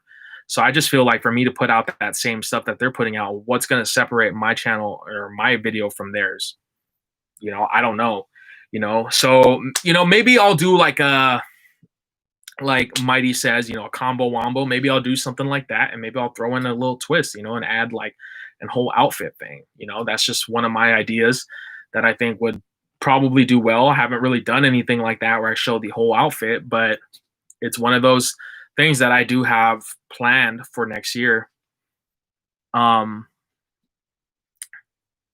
Sneakers, shaking my head. Yes, God, see now I'm getting upset with the sneaker stuff again. Oh, I hate that. I hate that so much. Um, all right, well, I think I've rambled pretty long on this video. I'm already over an hour, guys, talking. So if you guys have any questions, feel free to say what you want to say on there. If you have a question for me, or if you have a question in general, feel free to type it down. I'm just going to recap one last time. And if I don't get any comments or questions, I'm probably just going to end the live here. But basically, my goals for 2021, just to recap, because I said this in the beginning of the video, is that I want to consistently make content for you guys. Whether it's jersey content, sneaker content, toy content, whatever it is, I want to continue making videos. I want to continue being on YouTube actively. That's one of my goals. 2021 is one of those things where it's going to be a year that's going to be very interesting, to say the least, as with every year. But with that, I also want to start getting into shape, because I really want to start losing weight and getting back into tip-top form, so I can start doing more outfit videos for you guys, because I don't feel comfortable sometimes in some of my outfits that I try on. So hopefully the gyms will reopen soon, because it's one of those things where it's like, yo, like the gym's got to open, because I'm just slowly gaining weight as I just sit here at home and doing nothing. You know what I'm saying? I mean, obviously, yeah, I'm going out and jogging and stuff, but it's like I need to be able to go to a gym and actually do some weights and some calisthenics or whatever it is. So getting in shape, and then also my content, the buying, me buying new stuff is going to slow down a significant amount for the next year. But I will still be buying stuff from time to time, but just don't expect me to be buying stuff every week. Like if I show a video the first week of January, and then you want to see another pickup that I got, I probably won't have one for a little while, just because of the situation. I'm trying to be as transparent with you guys as much as possible to kind of give you context, because again, like I said, I don't want to just disappear, and then I don't want you guys making rumors about me like, oh, Rez died. Did you hear Rez disappeared in an island, or did you hear that he got lost, or he ended up in the Bermuda Triangle? I don't want anybody to think like that. If I don't post content on my channel with new product, it's don't be alarmed. You know what I'm saying? It's just I'm just trying to cut back on the buying and stuff like that. So happy 2021. Thank you, Mighty Mouse fan. Happy 2021 to you as well. What jersey is your white whale? White whale, what is that? That one super rare jersey that you've only seen once or twice. Oh, that's a saying, a white whale. I've never seen that. Okay, that makes sense. one that you've only seen once or twice in your life and absolutely want and need in your collection. That's a great question. Off the top of my head, I would probably say, mm, I don't know. I would say the Moses Malone Spirits of St. Louis, but that pops up from time to time. I wouldn't really consider that a white whale, but it's definitely a rare piece. But that jersey is one of my favorite jerseys of all time. That one right there, and like a lot of the Niner stuff. I don't like Frank Gore. I don't really see his jersey pop up too often, at least not for me. I don't know if that'd be considered a white whale though. You know, maybe, man, I'm trying to think right now off the top of my head. You know what? That Pistol Pete jersey, I forget what year it was. Maybe one of you guys can clarify. But the one with pistol on the back, that the Jazz one, the purple one, that one was always a jersey that I didn't realize how rare it was. Um, that's something I would love to have back in my collection. And then also, yeah, you got me stumped, man. I didn't really come prepared for that one, so I don't know, but just off the top of my head, yeah, like, I mean, if we're talking about like gamers, you know what I mean? Like, I'd love to get that Jason Richardson, his rookie jersey, with the old Thunderbolt logo on the side. That is definitely a rare gem to have. If I had that though, I probably would frame it, if it was a gamer. Um, but that's a jersey that I have rarely ever seen pop up, on YouTube, or not YouTube, eBay. What the hell am I talking about? YouTube. Yeah, I haven't seen that jersey off like pop up. I know a few jersey heads in the Bay have it, and that's something that I definitely would love to own in my collection. What's my top 3 jerseys in my collection? Well, you know what, King? Um, I don't want to say it if I haven't shown it yet on my YouTube video, just because I don't want to spoil it. But I will say this off the top of my head, that I know that I've done videos on already. My top 3 would have to be the Mitchell Ness, I believe it was the 94 or 95 Sean Kemp Sonics jersey. That jersey is just so beautiful. I love green. Green is my favorite color of all time, so I'm a little biased, but the Rain Man, Sean Kemp, was one of those duos with Gary Payton that I enjoyed watching as a kid. So that jersey. What else? What else? I'm looking right now at my rack right here. I don't have all my jerseys out right now. So I can only, I'm trying to think of what else I have.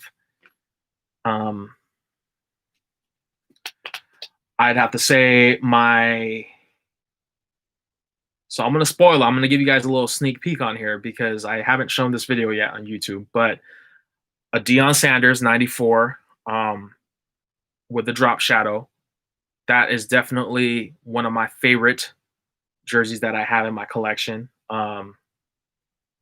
In the white color, the colorway just pops. It just pops. So crazy. And then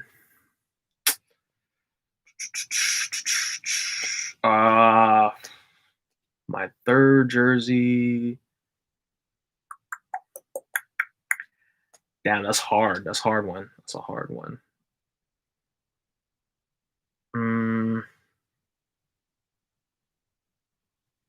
Damn, you got me. You got me, King. I'm like trying to think right now and look at everything that I have.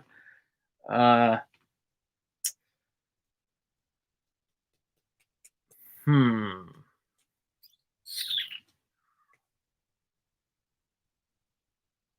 I'm gonna go with my Jason Richardson authentic, my Reebok one. I mean, that's the jersey that has always been something very special to me, and it's got so much nostalgia around it. and it was one of those things that always,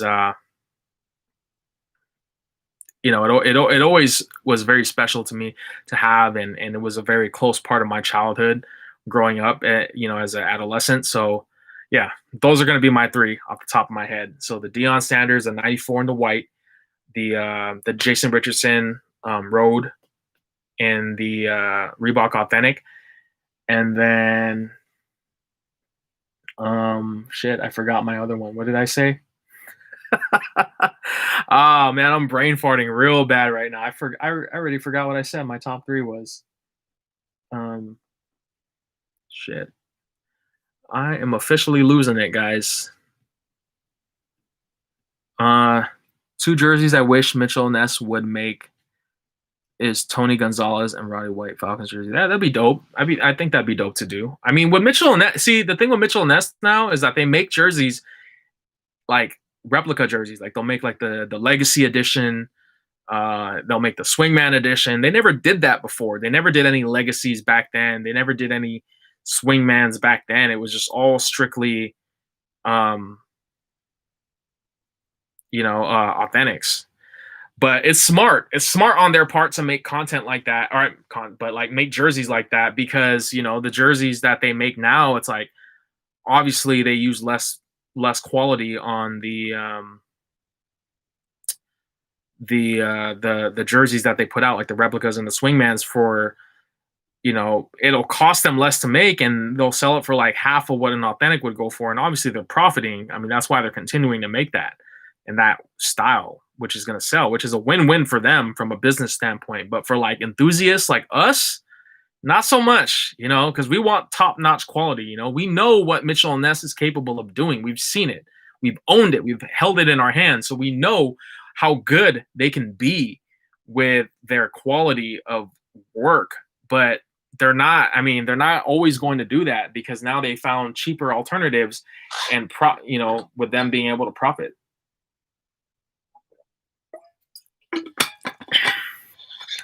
What's up, man? I live in New Jersey, but my cousins live just outside San Jose. That's what's up, Otto.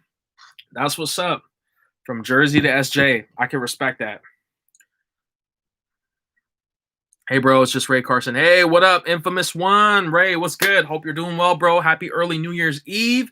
Thank you for chiming in, even though I've talked my mouth for over an hour, almost an hour and a half now. Shout outs to everybody that is in here. I've been looking at the people in this chat right now, and we have 10 right now. It's teetering between like 8 and 10, but shout outs to all the consistent viewers in here. I really appreciate you guys for tuning in and sticking with me and hanging out, just kind of talk to me and kind of get my thoughts on the upcoming year and plans for 2021. So I really do appreciate all you guys for real. Like that means a lot, you guys. And I love it. I love it. Yeah. Tony G, authentic, and at least Roddy White legacy. If they can make Mike Vick, at least make those two guys who played longer. Yeah, no, I mean a Mike Vick. I mean, you can't go wrong with a Mike Vick, I'd like to see them make a Jesse Tuggle Falcons again. I don't know if they made that in a legacy, because the ones that I showed in my video, the '94 and the 1991, I haven't seen those jerseys come out in a long time. At least not in the authentic. So I could be wrong, but like I'd love to see them bring those back again. I'm good watching a bit NXT and AEW. That's what's up. I haven't watched wrestling in a long time, Ray. I don't know. Like ever since the Shield broke up in WWE, I stopped. Like I just stopped watching. I was so mad like when they broke up the Shield, but I understand why they did it. But it was just like, if you still watch wrestling, that's totally fine. I'm always gonna be a wrestling fan, but like for me, like wrestling just wasn't the same for me once the Shield broke up. Like I already was kind of just like, I don't know. But AEW, I've seen a few of their programs and they put on pretty good shows. Like a lot of their stuff reminds me of like kind of like the Attitude Era, / like early Ruthless Aggression days. Like that was that was when I was like super hooked on wrestling, and when I would tune in like every week, when they would have the Monday Night Raws and the SmackDowns, and they would have like the drafts and the wars and stuff like that. That's when I was like a fan, like watching every single week. I was glued to my TV. But now it's like I don't watch it as much. I mean, maybe because I don't really have as much time as I used to, but that's what's up. I copped an Adidas Sharks Eric Carlson black alternate jersey. I stare at it a lot. It's beautiful. Yeah, those stealth jerseys are definitely a beauty. I have two of them in my collection. I have the Evander Kane one, and I have another one that I haven't shown yet. But yeah, I love them. I love them a lot. I would like to get that jersey in a blank at some point. Just because I don't know, it's something about me that I like blank hockey jerseys. I don't know why that is. Sometimes I think it looks better than a player. Sometimes I don't know. That's just my taste. Call me crazy, but like this jersey I'm wearing right now, it's a blank. It's a starter San Jose Sharks jersey, and it's a blank. There's no name, no player name in the back, no numbers. But I love it. I love this jersey. Looks dope. And I think with the hockey jerseys, they just look really cool, like blank. But that's just me. Yes, I've been looking for years to add Jesse Tuggle to my Falcons collection. Also, Tommy Nomis. Yeah, that would be good. That'd be a good one too. The thing is, like, that jersey is like long sleeve. I don't really wear too many long sleeve jerseys just because I want to get them dirty. But I would love to own one at one point, like the Doreen. I want to get a Jim Brown. I think that's a classic for sure. And maybe like a Ray Nitschke, like Packers. I don't know. We'll think about that later down the road. Jesse Tuggle is underrated defensive player. I like the video you did of his jersey throwback. King had a jersey of just so yeah, he did. And you know what? That's one of the things. Also, guys, thank you for bringing that up, Ray. But I do want to clarify on my style of content when I put out jersey videos. Like, I don't know if you guys have noticed, but I don't really put any more highlight like reels or like images too. I try to be very selective of the images that I put on my channel, on my page, and my videos, because there are a lot of copyright issues that fly around that I've seen that happen with a lot of content creators, especially like big YouTubers. And I don't want to get in that kind of trouble. You know what I'm saying? So I have to be very mindful of the content. So in a way, my content is limited, unfortunately, because, again, I don't want to be crossing any boundaries when it comes to posting particular pictures or videos and stuff like that. I mean, obviously, I try to credit everything that I use that's not mine to the best of my ability, and then I'll even put a disclaimer in the description. But I try to limit using that type of content on my videos. So if you notice, like on my Willie Mays jersey video that I just recently uploaded yesterday, I didn't put anything. I didn't put any images of Willie Mays in the video. I didn't put any video reels of him, when he was playing, when he was around like in the 50s playing for the Giants and then going to the Mets. Like, I didn't post any of that stuff because I don't want to get into any like copyright trouble. So yeah, it sucks, it really does. But unfortunately, I don't have like licensing rights to like use like that type of material. Especially if I'm going to be profiting off it. If I make money from YouTube, I definitely don't want to be using content that doesn't belong to me like that. I prefer blank hockey jerseys too, but the Carlson was 110 from Dick's Sporting Goods. That's great. That's a great price.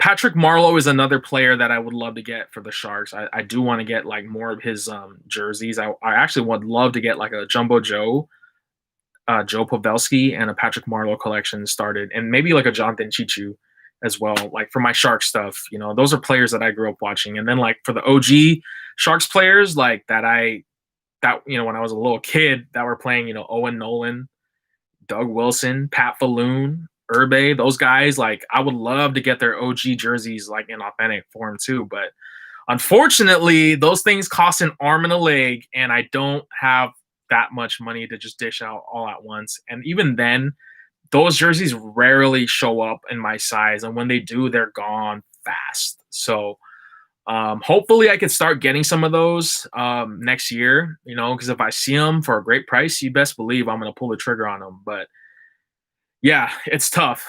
It's tough.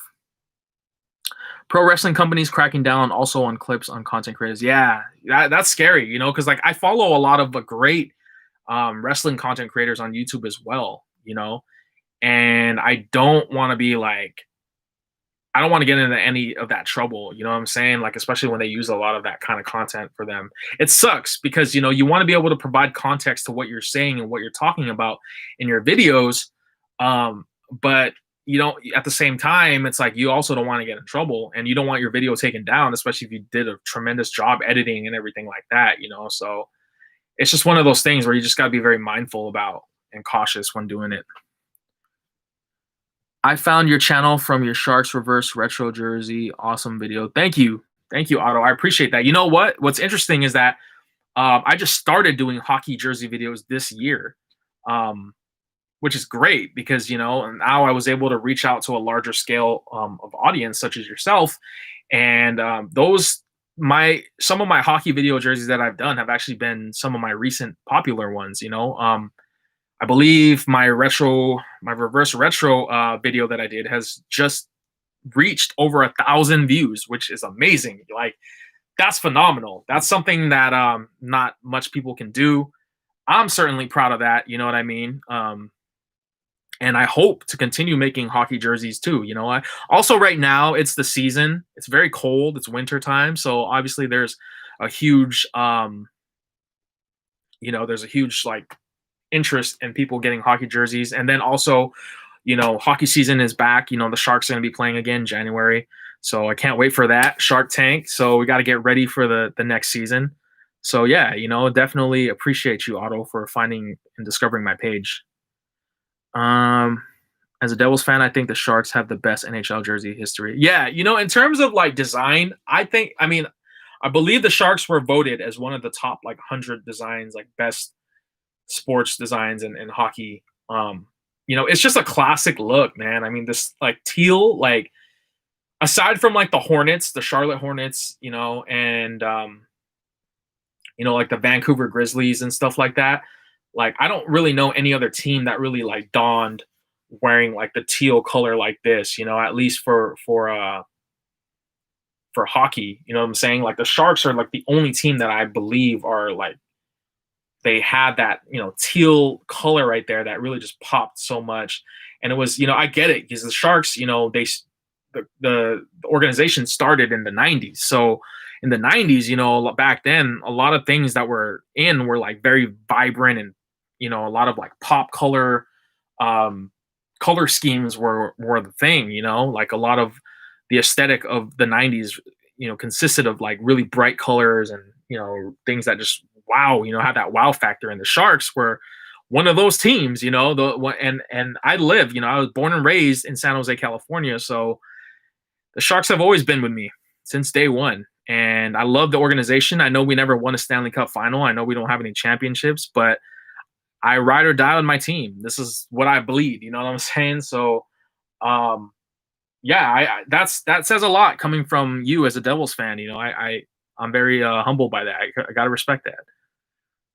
I remember that you had a John Cena jersey in your older videos. I have a DX jersey. Yes, I do have a John Cena jersey. I should say jerseys. So prepare to see a video sometime next year on my John Cena collection. Yeah, I'm saying it right now. I'm giving you guys a sneak peek of what to expect for 2021. But I still have those John Cena jerseys, and I have a few others and other things that are wrestling related that I would love to share with you guys in the near future. So that's going to be fun. That's going to be a fun thing to do. I can't wait to do it.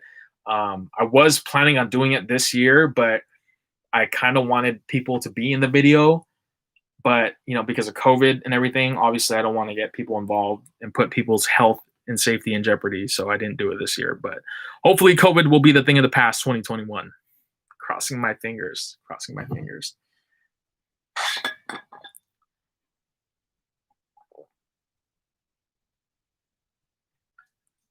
What else do you guys want to talk about?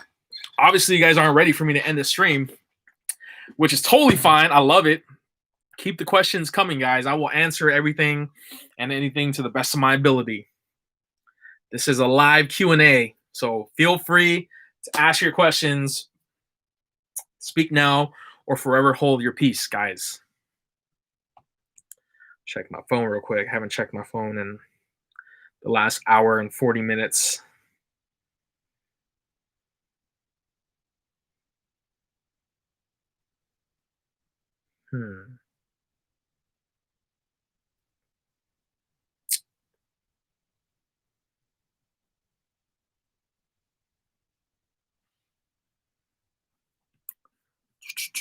Okay, maybe I spoke too soon. I guess you guys are done. It's all good. It's all good. Um,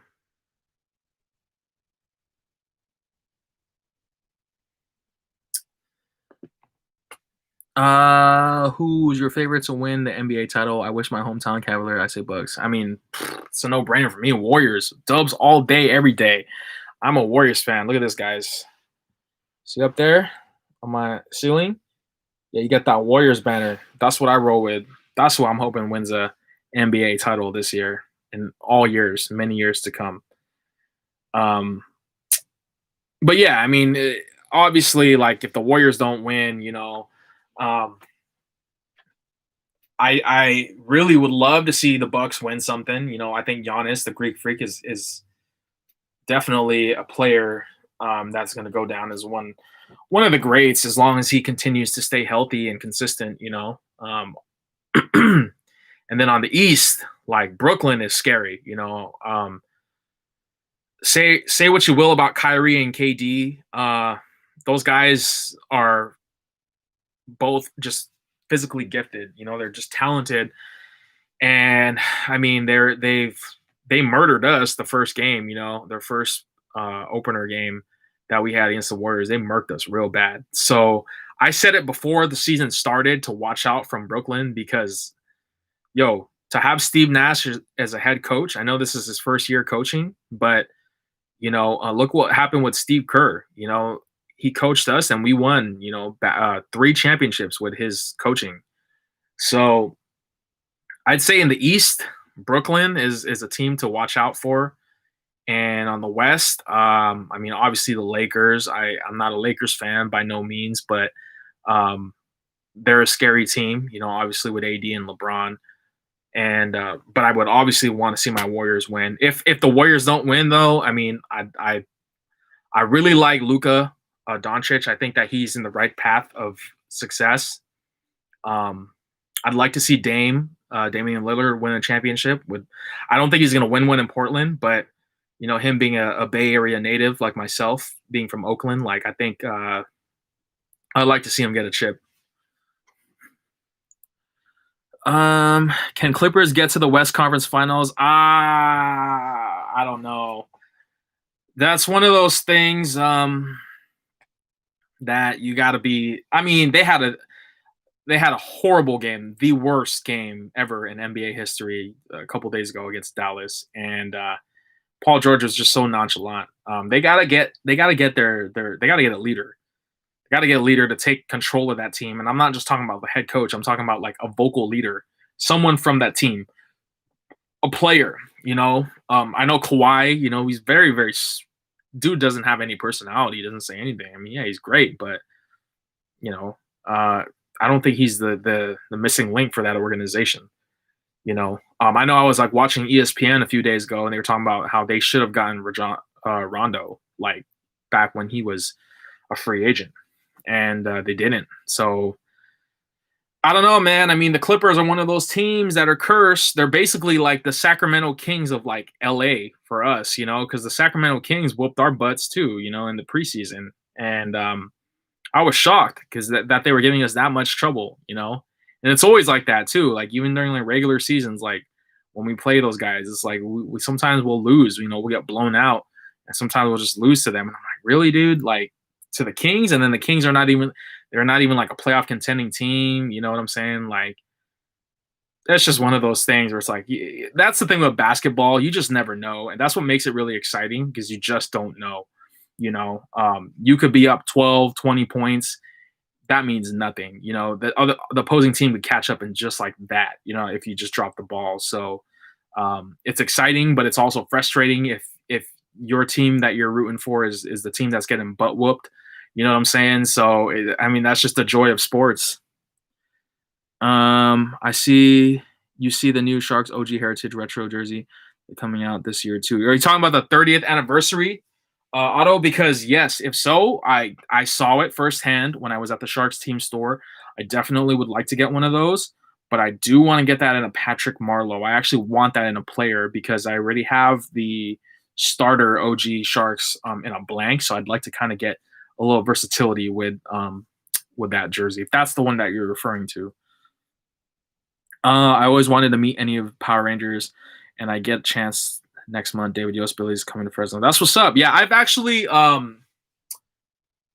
Sergio, I've actually met all of them. I met all the OG Rangers except for one, and that is Amy Jo Johnson, aka Kimberly, the Pink Ranger from the Mighty Morphin series. I had never met her. She's the last Power Ranger, OG Power Ranger that I haven't met. I mean, aside from Twee Trang, Trini, aka Trini, who passed away tragically years ago. Rest in peace to her.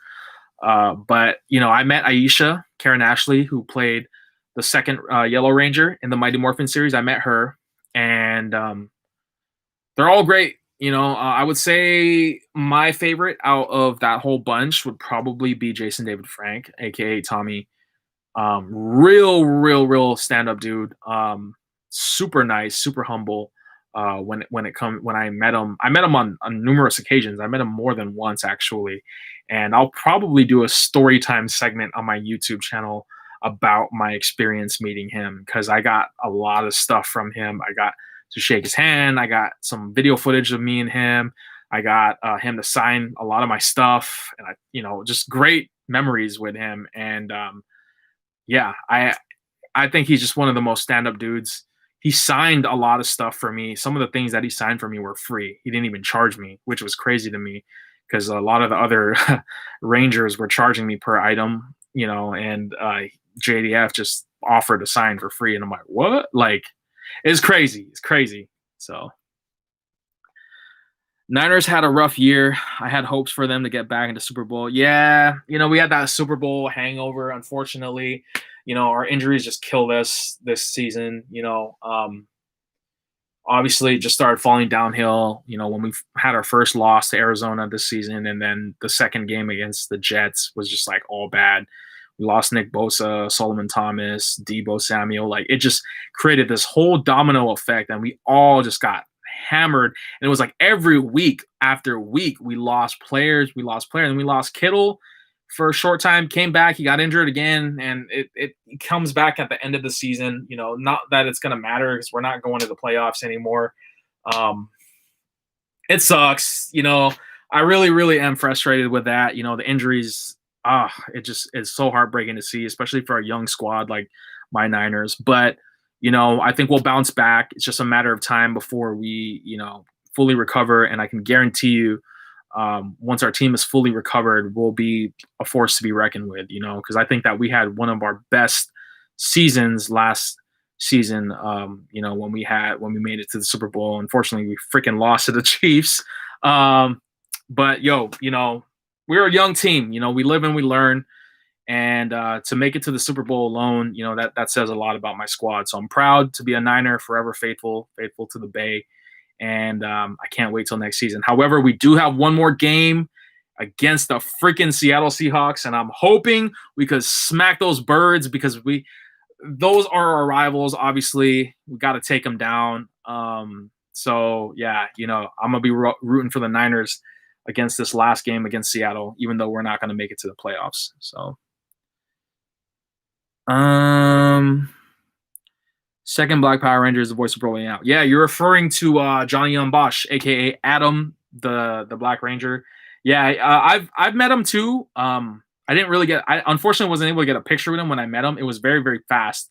It was kind of like a assembly line type of thing. Like you have your item, move quickly, signs a thing, shake his hand, and then it's gone. Like didn't really have time for any pictures, but I met him. You know, he's a pretty cool guy. I've seen him a couple times at conventions, and you know, definitely it's definitely cool. It's definitely cool to meet him. Res, be good, bro. Yeah, no, for sure, King. Thank you, man. Thank you for tuning in this long. Damn, dude. I've been rambling on for a long time, just trying to get to all these questions. But yeah, I appreciate you, King. Happy New Year's, early New Year's. If I don't see, well, if I don't talk to you, you know, or see you on the YouTube, but shout outs to you, bro. Thank you, man. Appreciate you, bro. Speaking of Chiefs, man, can't believe we almost beat them. Yeah, it's one of those things, man. Like I said, in sports, you just never know. You know, it's just, you never know. It's one of those things, man, where that's kind of just gets you up your feet. You know, kind of chewing your nails, biting your nails, and really just getting worried about what the hell is going to happen in the game. You know, but that's what I love about sports is just the excitement. You know that you have. You know, as a fan, and I definitely am a fan of watching good games. If it's not the Niners, if it's not my teams playing, if it's a good game, you best believe I'm gonna be entertained for sure. I'm not a big fan of Cena, but he is on my Mount Rushmore wrestling in 2000s. I mean, here's the thing with Cena. You know, say what you will about the guy, you don't gotta like him, but you sure as hell should respect him because he's one of the hardest working professional wrestlers that ever graced the professional wrestling ring. You know, and I'm not saying that because you know I'm biased. His work ethic spoke for itself. You know what I'm saying? Like what he did, and consistently how he did it. You know, like that says a lot about a person. And ask any wrestler, they will tell you how hard of a worker Cena was. You know, um, my fandom of Cena started in the 2000s. Obviously, you already know the Doctor of Thugonomics. This, this, you know what I mean? That's what got me into wrestling. Like, well, not into wrestling, but that's what made me a fan of him and a huge fan of that era of wrestling.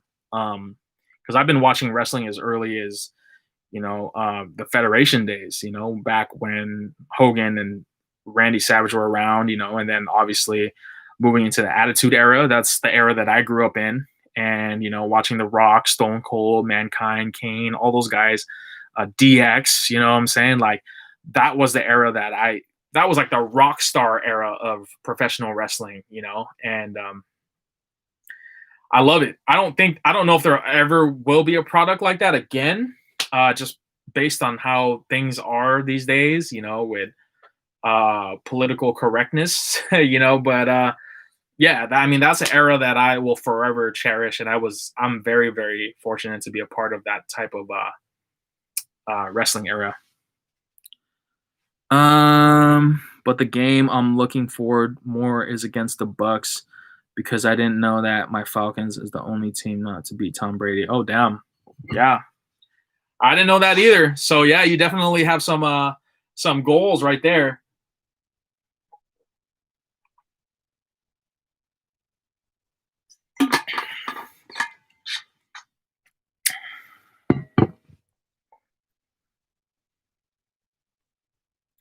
I miss Attitude Era and Ruthless Aggression Era. Yes, I do too. That was what got me into wrestling. The Attitude Era is what made me a huge fan of it. It was the rock star era of wrestling, you know, and I don't think like professional wrestling programs will ever be as entertaining and just like like entertaining, grabbing the audience from their TV screens to their TV, you know, like I was like tuning in week after week, man. And this was like before when I didn't have cable.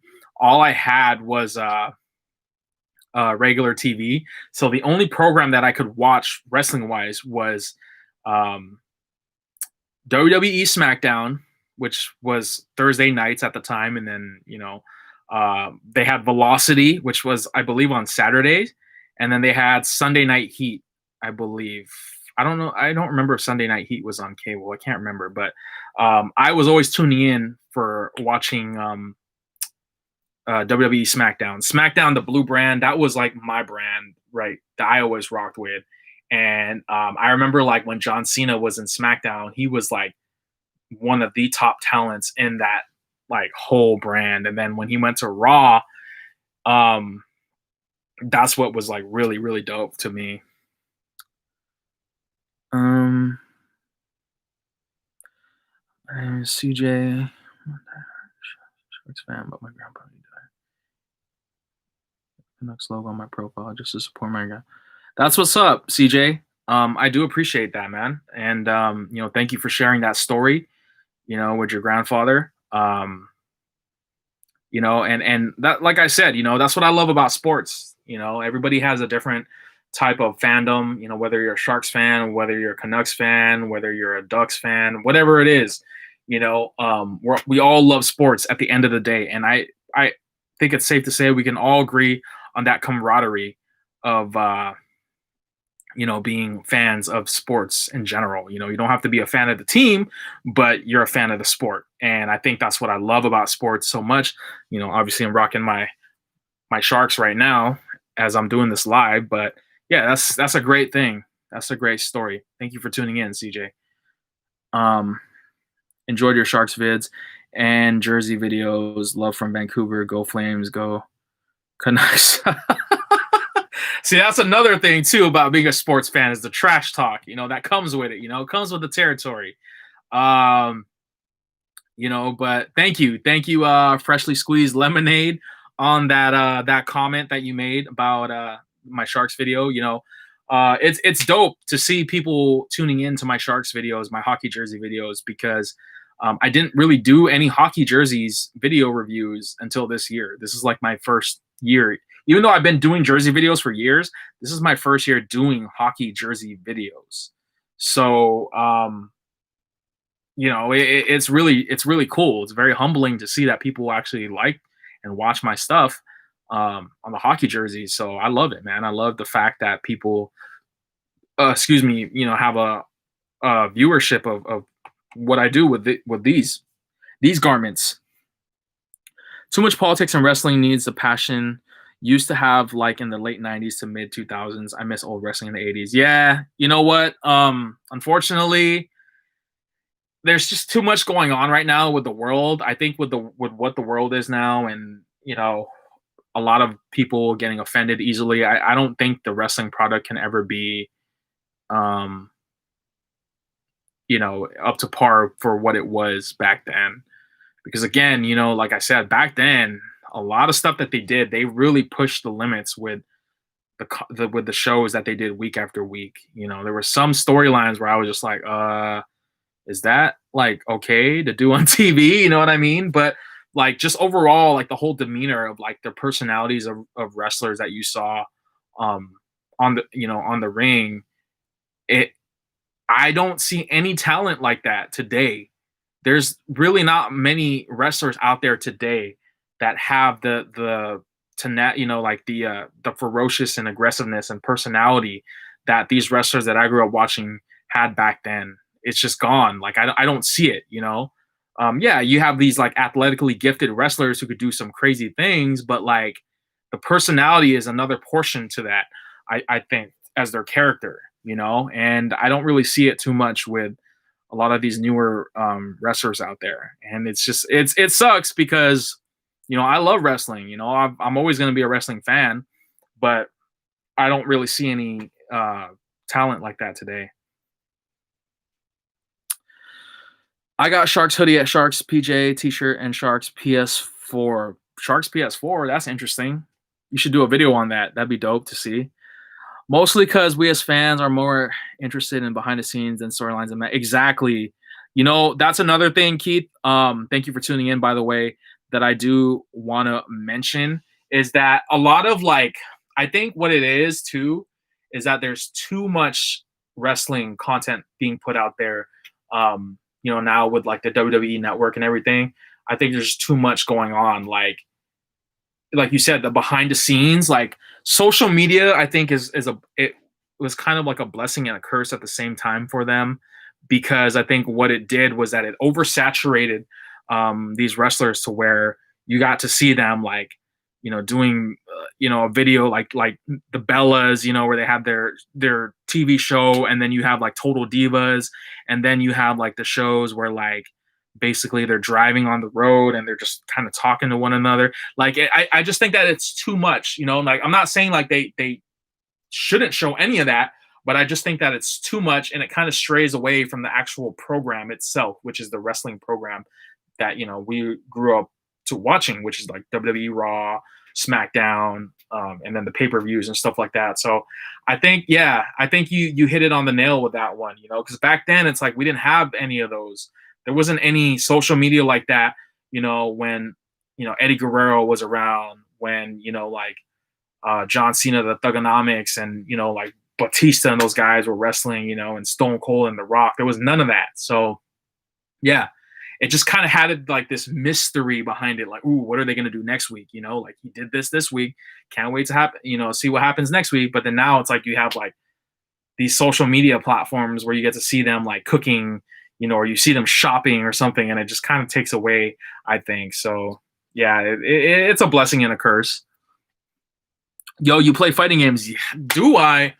So yeah, I am a huge fighting video game advocate. I used to play video games a lot, almost every day. These days, I don't play as much just because my time is very limited now. But I do.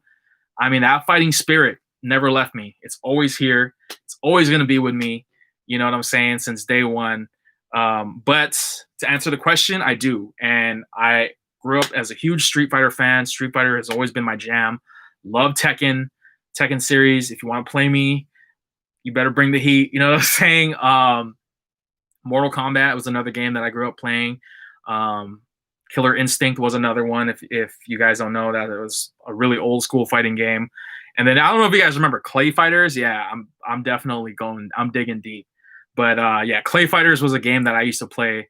Primal Rage was another one. All these old school fighting Nintendo games I'm just throwing out there. And yeah, I'm a huge fighting game guy. I haven't really played as like much as I used to, but I could still get by. Take care, man. Congratulations on the engagement. Happy New Year, bro. Thank you, Ray, for tuning in. I really do appreciate you for stopping by, bro.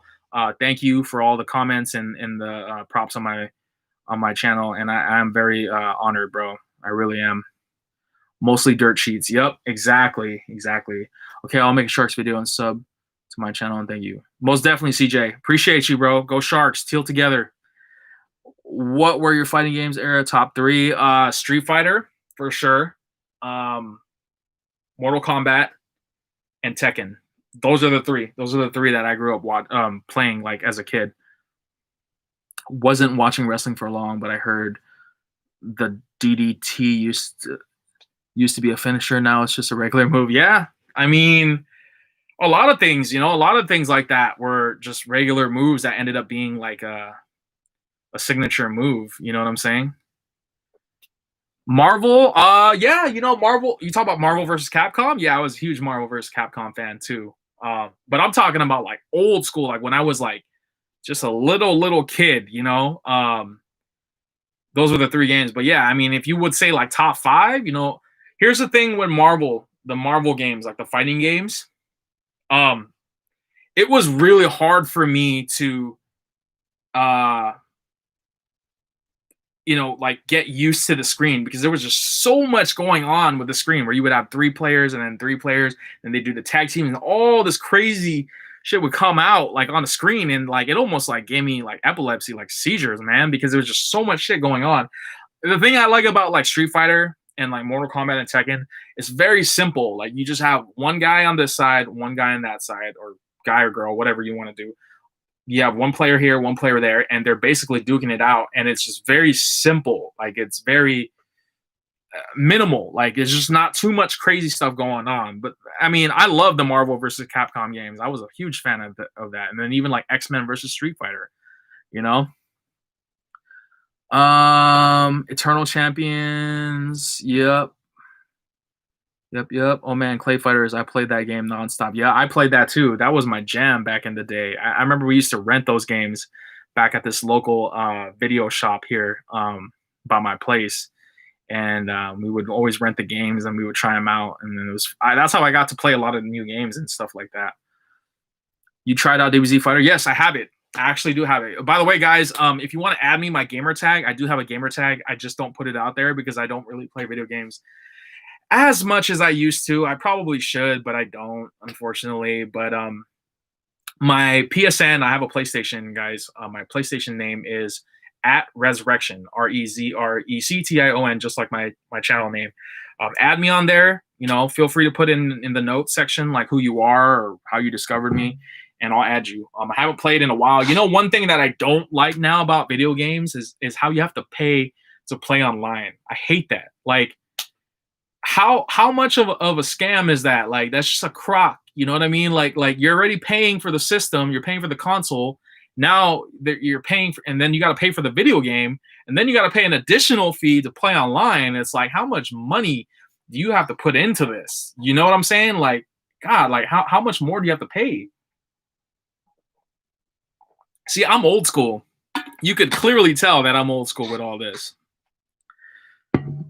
Um, You still got my Michael Jackson Moonwalker for Sega Genesis. I thought I gave that back to you, dude. I've never owned a Sega Genesis. You know what I'm saying? So I don't know. I thought I gave that back to you. How you feeling about the Warriors as the last two games? I mean, they won. You know, obviously they beat Detroit, and then you know they won their other game against God, I'm brain farting right now. Chicago. So, you know, yeah, it's like we're not as strong as we are, you know what I'm saying? Because obviously we don't have our top players. We didn't have Draymond, we didn't have Klay Thompson, and we had another injury. Uh and those are very key players to our squad, you know. So I know we're not gonna like I'm not banking on the Warriors winning the finals, making it to the finals this season. However, I am banking on them making it to the playoffs. And you know, I'm very optimistic about my Warriors. I still think that we have a playoff contending, possibly championship, you know, in the horizon. You know, I don't know if it's this season per se, but you know, I definitely see it with us being at full capacity. You know, it was so heartbreaking to see Klay Thompson, you know, with that injury report when I found out he got, you know, his Achilles injury, you know, while he was training. That broke my heart. I was just like, my jaw dropped. I'm like, dude, these guys, like the Warriors have been in the off season for like over a year, and for that to happen again, to not see Klay Thompson play for another year, like it's frustrating as a Warriors fan and just as a fan in general. But I get it. You know, it's one of those teams, or it's one of those things that just kind of come with sports, you know, and it just sucks. It's a double whammy. Man, my nose is itchy. I don't know why my nose is itchy, guys, but it's a double whammy because, you know, not only are my Warriors injured, but my Niners are injured too. So it's like, damn, dude, I got to see an injured squad when I watch football, and I got to see an injured squad when I watch basketball. So, you know, the only thing I really have look forward to is hockey, my Sharks, and the Giants, you know, when MLB starts. But I'm still optimistic. I think my Warriors are going to go pretty far this season. I hope. I mean, if they win, shit, you know, they prove me wrong again.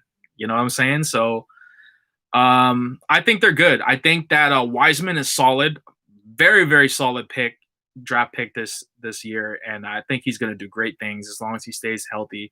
I mean, his numbers have been really really great these last few games that he's played in, and that he like posterized against Detroit yesterday. That was like a nasty dunk. So super dope, man. Super dope rookie. I think he'll be rookie of the year, to be honest with you, as long as he stays consistent and healthy this season. So it's just a matter of time.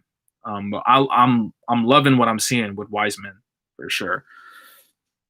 Well, I know paying to play online sucks, but one good thing is each month they release all games for free. Yeah, I mean it comes with the territory. You know, I guess there's ways of going around that, but it's just like that's not how I grew up playing games. You know, and then like also the downloadable like the updates, like when they nerf something or buff something, it just like, damn it, dude, like it just really makes the game. I mean, I get it, you know, it adds more freshness to the game and it makes it continuing to be fun, but it's just one of those things where it's like, man, I didn't grow up like that. You know, I grew up just buying the game, unlocking everything and having everything, and then just waiting until they release a sequel to the game. Like that's what I grew up with.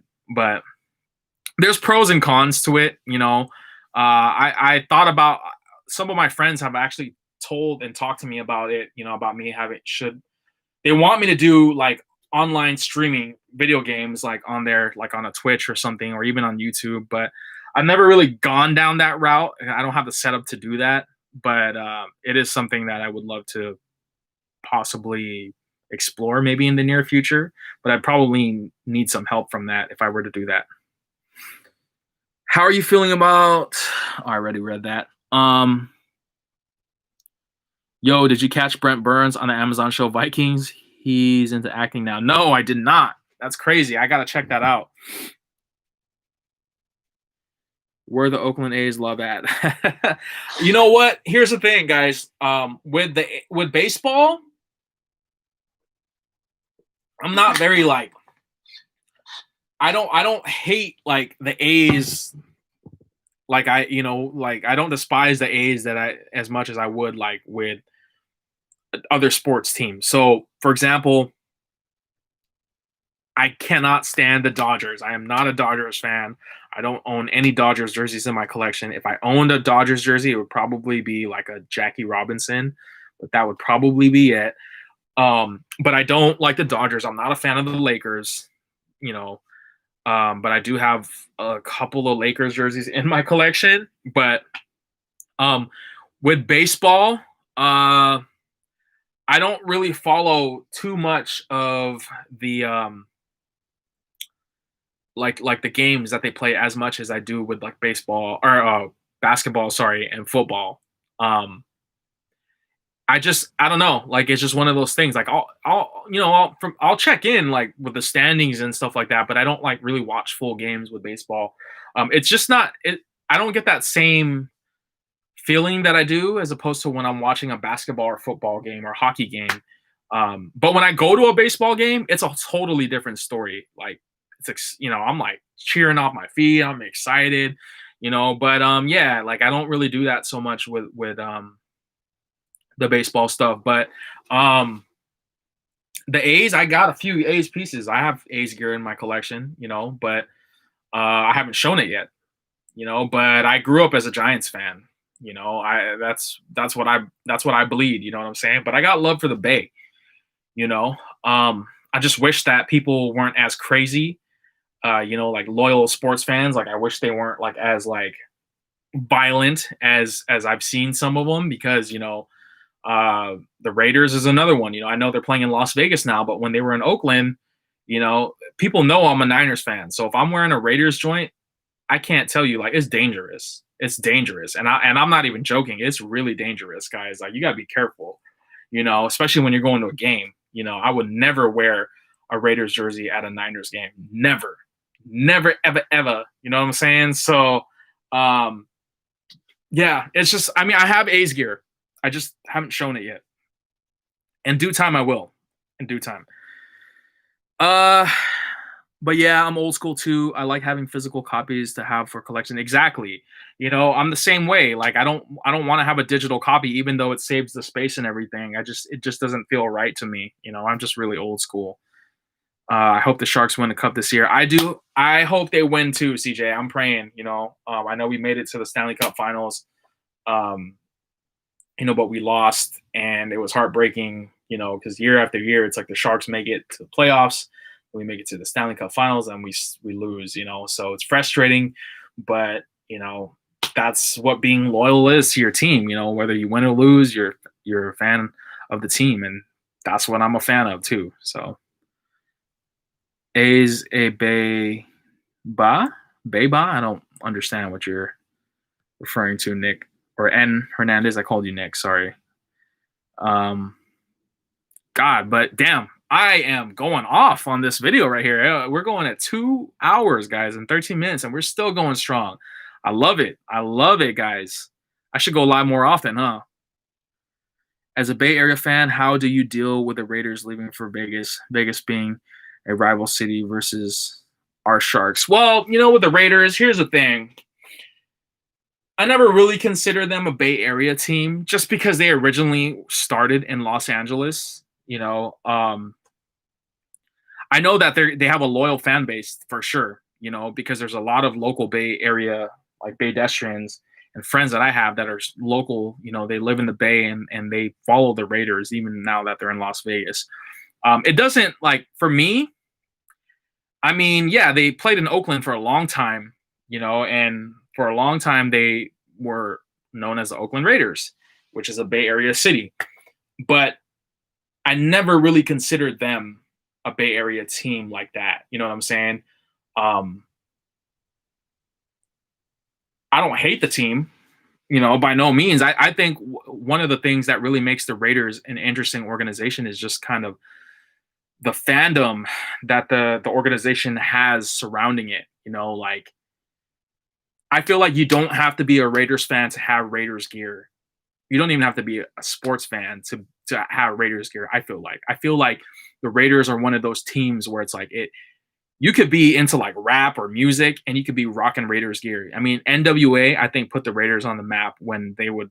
If you see those old school photos of like Ice Cube and Easy E and all those guys, MC Ren, wearing the old school sports specialties Raiders hats and stuff like that, like it's just got this nostalgia around it, and it's just got this like lore of like it's more of like a fashion thing too.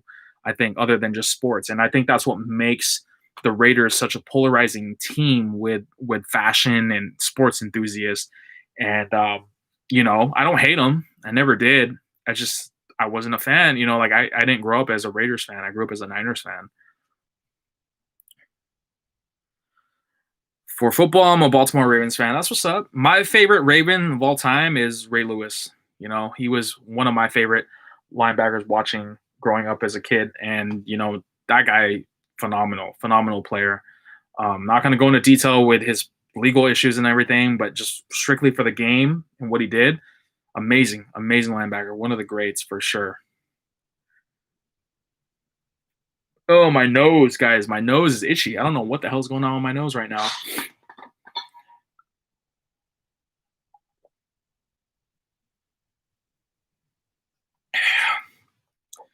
Wow.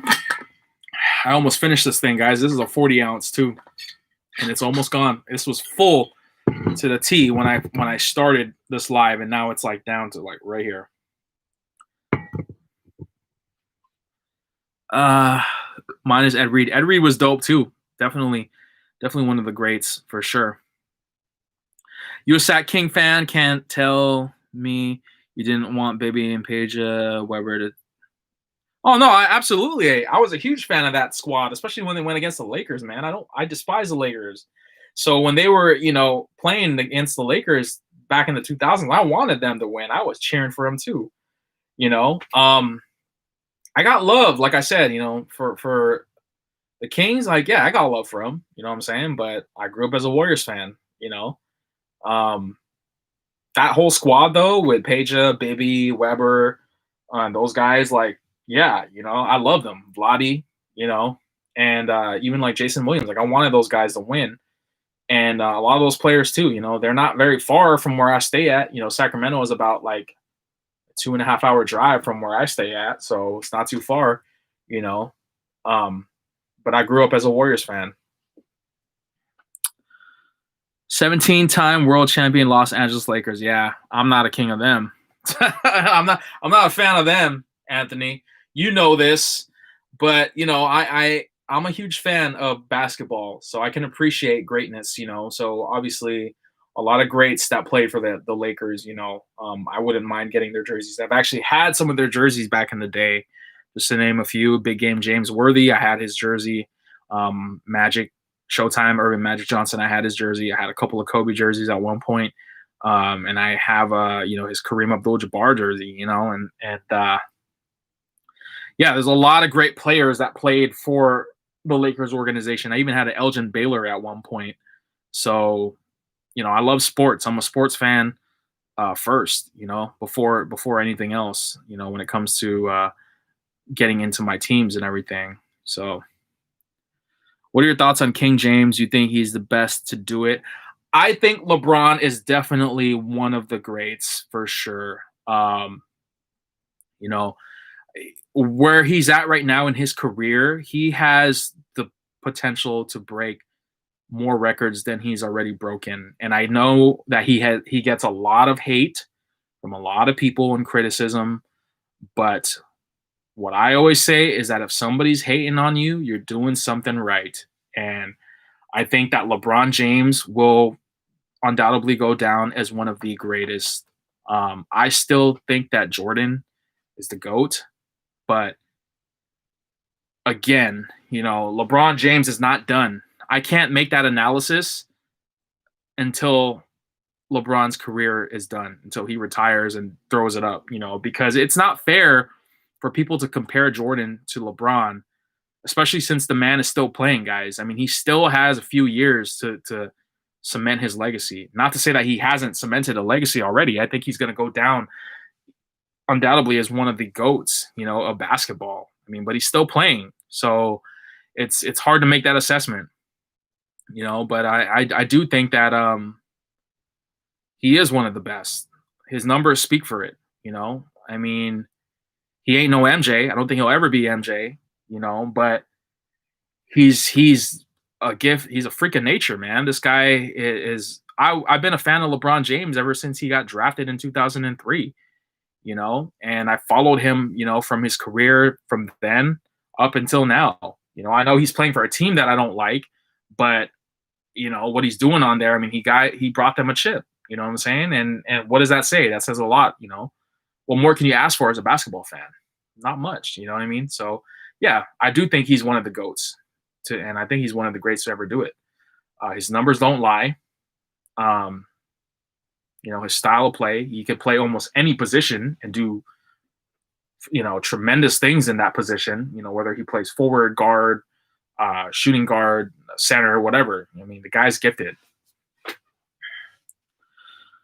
I never knock crap from Niners fans when I attend games with my Falcons gear, even though we're old rivals. That's why I always respected the team and their fans. Yeah, I mean, see, that's the thing with sports fans, man, especially with football fans. Some fans are too crazy, man. I would never throw shade at anybody, like legit shade. I would never throw anything like that to somebody. But unfortunately, some fans just take it over the limit, man. You know what I mean? Seahawks fans, I'm not even saying that we're all classy, because I mean, I've seen some Niner fans that are just straight up bougie, man, just straight, looking down and spitting on other fans. I'm like, yo, you don't got to do all that, man. That's too much, bro. That's too crazy for me, So yeah, I mean, I'm glad that you get along with Niner fans, bro, because I'm not one of those Niner fans that just spit on you or smack you or hit you, or anything like that.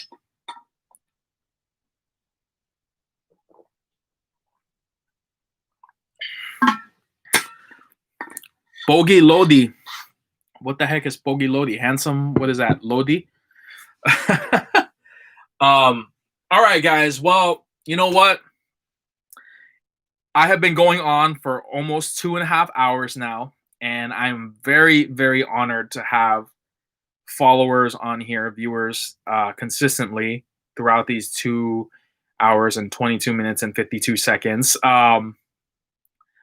But I think I'm going to end the stream now, just because it is, I got some things that I need to take care of. But I do want to thank everyone who tuned in this evening with me, with yours truly, to kind of just go over some goals and plans for my channel moving forward to 2021.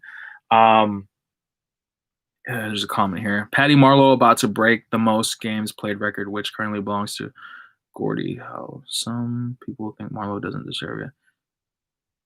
I think Marlowe can do it. I mean, he's one of the OGs, man. I mean, he's a player that I really grew up watching too. I think that he's still got some years left in him, to really do it. He's amazing, man. I mean, I'm glad that we got him back. I'm glad to see him back in San Jose. I know he loves it out here. He said it vocally. He said it many times in interviews that he loves San Jose and that he wants to retire here. I do also hope that Jumbo Joe Thornton comes back, because I would love to see him come back to San Jose and possibly just retire here, because I know he said he wanted to retire as a Shark. So I'm crossing my fingers, because if he comes back here, you best believe I'm gonna get all his jerseys. You know, him, Jumbo Joe Thornton, Patrick Marlowe, and Joe Pavelski are the guys. Like, those are my three guys right there. And you know, even like Chichu, I love Chichu too. He was one of my guys too. But those three right there, those are my three main dudes that I loved watching growing up. Um, gonna go watch the Kesha video. It's so funny that people still remember that video. Oh my god. If you were to make your own Sharks jersey, how would you want it to come out? That's a great question. I mean, I probably would do a little too much on that jersey, to be honest with you. There's just so many ideas, but definitely I'd love to add like just the vibes of San Jose, you know. So San Jose obviously is a part of Silicon Valley, so there's a lot of tech stuff. So I like the idea that they did with the stealth jerseys, how they had that little um microchip thing. Shout outs to Butthead. I don't know his real name. It's funny I'm saying Butthead, but shout outs to him for throwing out a comment about clarifying the stealth jersey on the black jersey.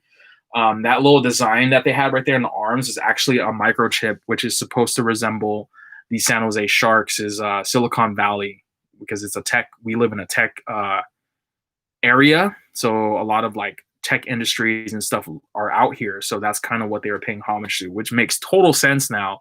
But I would probably throw some of those in. You know, I'd probably like add like maybe some like teeth, like shark teeth, like around the jersey. I don't know where exactly, but I'd love to do something like that. And then obviously the teal colors would be something that I would incorporate. And yeah, I mean, just in general, like I love the Sharks jerseys. I think that they have one of the best designs ever in sports.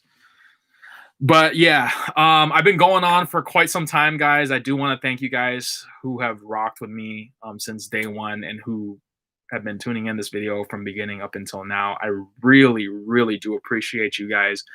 Um, I really hope you guys have a great New Year's Eve and New Year's Day. I probably will not do another video until after the year, which is not very far from now. I mean, it's already December 30th. So we got one more day after this, and then it's pretty much 2021. And yeah, I hope you guys enjoyed, you know, this live with me. Thank you for rocking with me. I know I talked my mouth off in this live here, but it was all fun.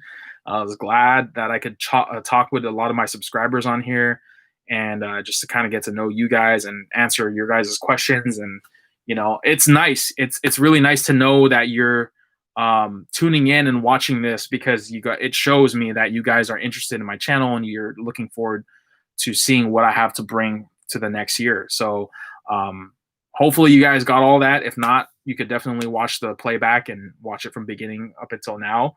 And yeah, I'm really, really excited, guys. 2021 is going to be an interesting year. A lot of big things happening. Stay tuned for that. And shout outs to all you guys. I appreciate you guys from the bottom of my heart. Have a safe holiday, or Christmas. What the hell? Christmas ended. Have a safe New Year's, guys. Be safe out there. Shout outs to the Sharks. Shout outs to the Warriors. Shout outs to the Giants. Shout outs to the whole Bay Area and everyone out there that be rocking with me since day one. I appreciate you guys. And be easy also. I'm going to end the stream now.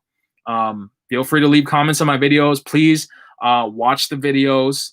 You know, subscribe to the channel, share the videos with your friends and peers, because I really want my channel to grow, guys. You know, if my channel can be eligible to make like some sort of like incentive program, I would love for that to happen, you know, because if the more money I can possibly make from doing this, the more stuff I could buy and show you guys, you know, because I'd love to like buy more stuff and share with you guys. But unfortunately, money does not grow on trees, you know, but again, I just want to say this. I'm always going to say this every time I say that.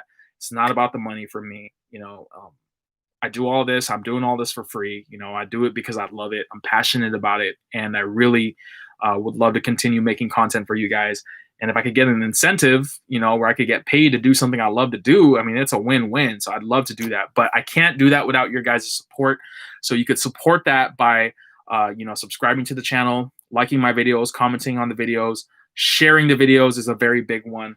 and whatever I post, because spreading the word really helps, and I'm at 1,000, over 1,000 subscribers strong, and last year I had under that. So it's definitely a very, very humbling experience and thing to do and have for my channel. So I couldn't do it without your guys' help, and I can't continue to reach these goals and these platforms unless I get your guys' support. So thank you, thank you, thank you so much, guys. From the bottom of my heart, you have no idea how much it means to me for your guys' continued support on my videos. So hope you guys are safe. Have a good one, y'all. Stay safe, and I'll see y'all next year. All right. Happy 2020, guys. Peace.